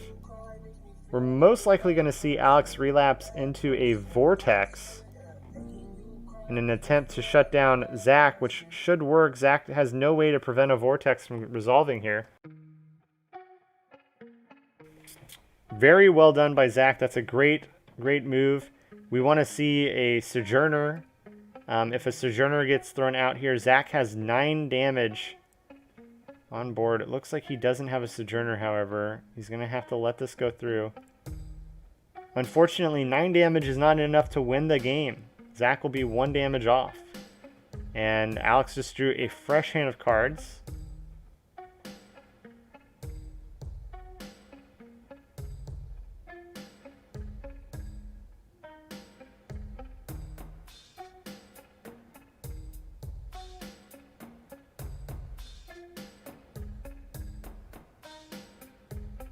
There we go. Zach has no way of dealing 10 damage this turn. He has no way to get a 4th afterthought. So he can deal 9. That's going to put a lot of strain on Alex. Now, although Alex did draw into a Brigantine, that's going to save him. That's going to save him a lot here.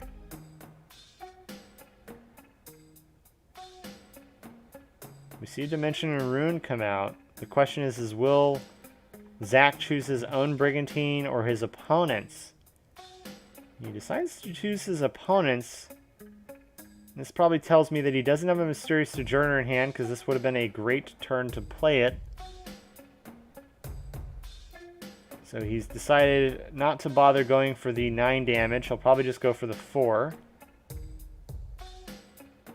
And keep that 1 energy Brigantine in play.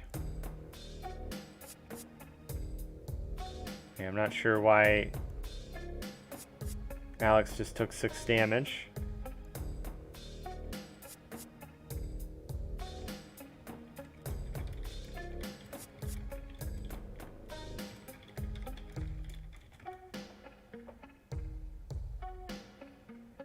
Alex playing an Invoke, creating a new pile of energy, and playing out his hand.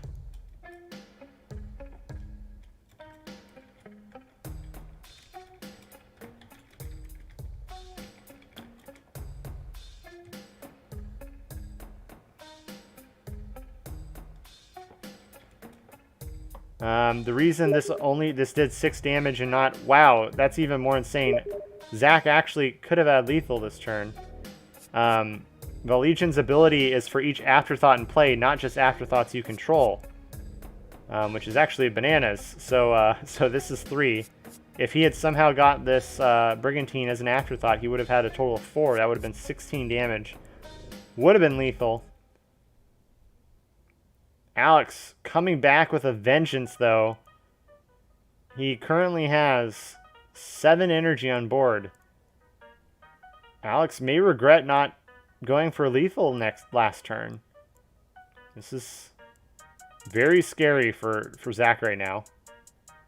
Sorry, Zach might regret not going for lethal.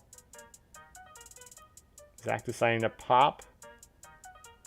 Looks like he moved the Brigantine off to blow up an energy. Not sure why, since the Mechanical Hallucination is now just going to buff Alex's Mechanical Hallucination. Zach facing down. No, he decides to use another afterthought. Zach just lost a lot of his potential damage there. By using those 2 Brigantines, he just lost a lot of damage. All just to take only 6. Really interesting choice on Alex's behalf. Sorry, Zach's behalf. I'm not sure why I keep mixing the 2 up. Now they're tied 4-4. This is super close. Unfortunately, Alex with another Vortex. Zach has no way to respond to this. He's forced to just Sojourner. That might be game. I'm not sure Alex has any card that can save him here unless he somehow plays another Sojourner. He glimpses, just hoping for something. That's going to deck recycle his Brigantines into his deck, though.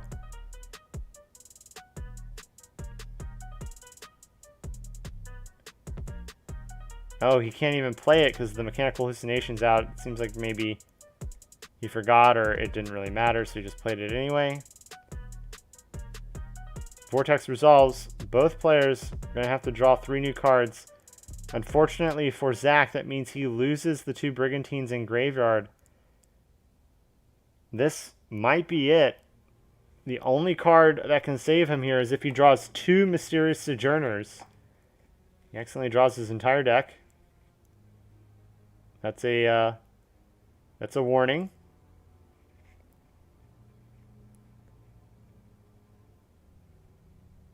I believe he had no cards in hand. He could just put all of the cards in play. There you go. In Zach's deck, what else could save him? An Anathema cannot save him right now. Neither could a Leech, Dimension Rune. He needs to draw 2 Mysterious Sojourners or he loses this game. Can he hit right what he needs?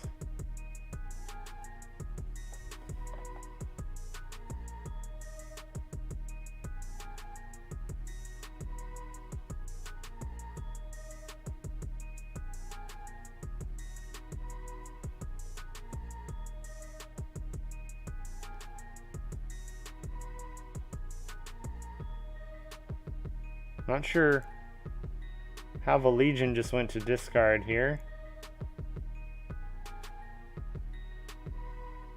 Oh, Zach attacked with it. Zach went ahead and just made an effort with that Legion to do 2 damage. Just so he can draw a card here. Alex drawing his next hand. This will most likely be it.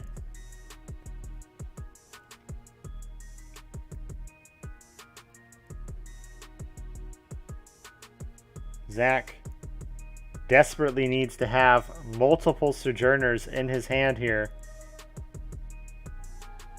or he loses. 1 Sojourner is not enough. He needs to have 2. There's the Flash Fire.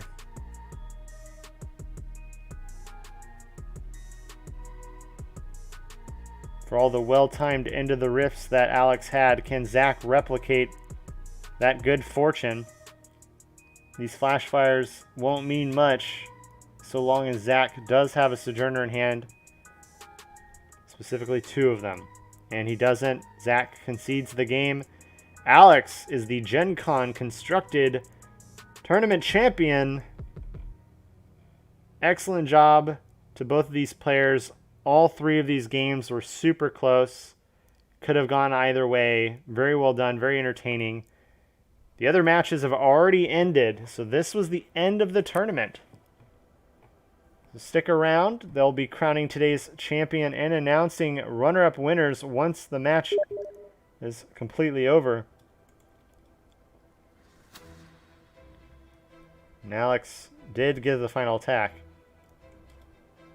I will be right back with you guys, possibly with the creators of Exodus, to celebrate the winner and all of the runner-ups. See you soon.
Alright guys, to wrap up this stream, I'm going to go ahead and announce the final standings.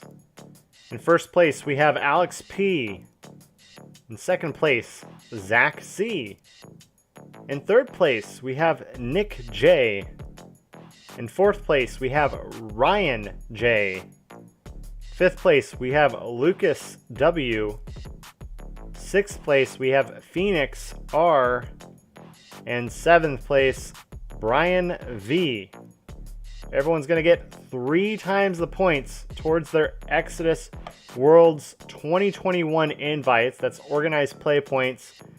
All physical prizes such as artist signed cards, promo cards, champion playmat to the first place winner, and other random prizes will be sent out physically to each of the participating players. Please tune in tomorrow at 5 p.m. Pacific Standard Time and 8 p.m. Eastern Time to view the booster draft. That'll be exciting. And remember, it's not too late to sign up to participate in the Friday, Saturday, or Sunday events. Friday event, as I said, 5 p.m. Pacific, 8 p.m. Eastern. Saturday, also 5 p.m. Pacific and 8 p.m. Eastern. And then Sunday is 1 p.m. Pacific, 4 p.m. Eastern. It's not too late to sign up for those things. If you can't make it, we all understand.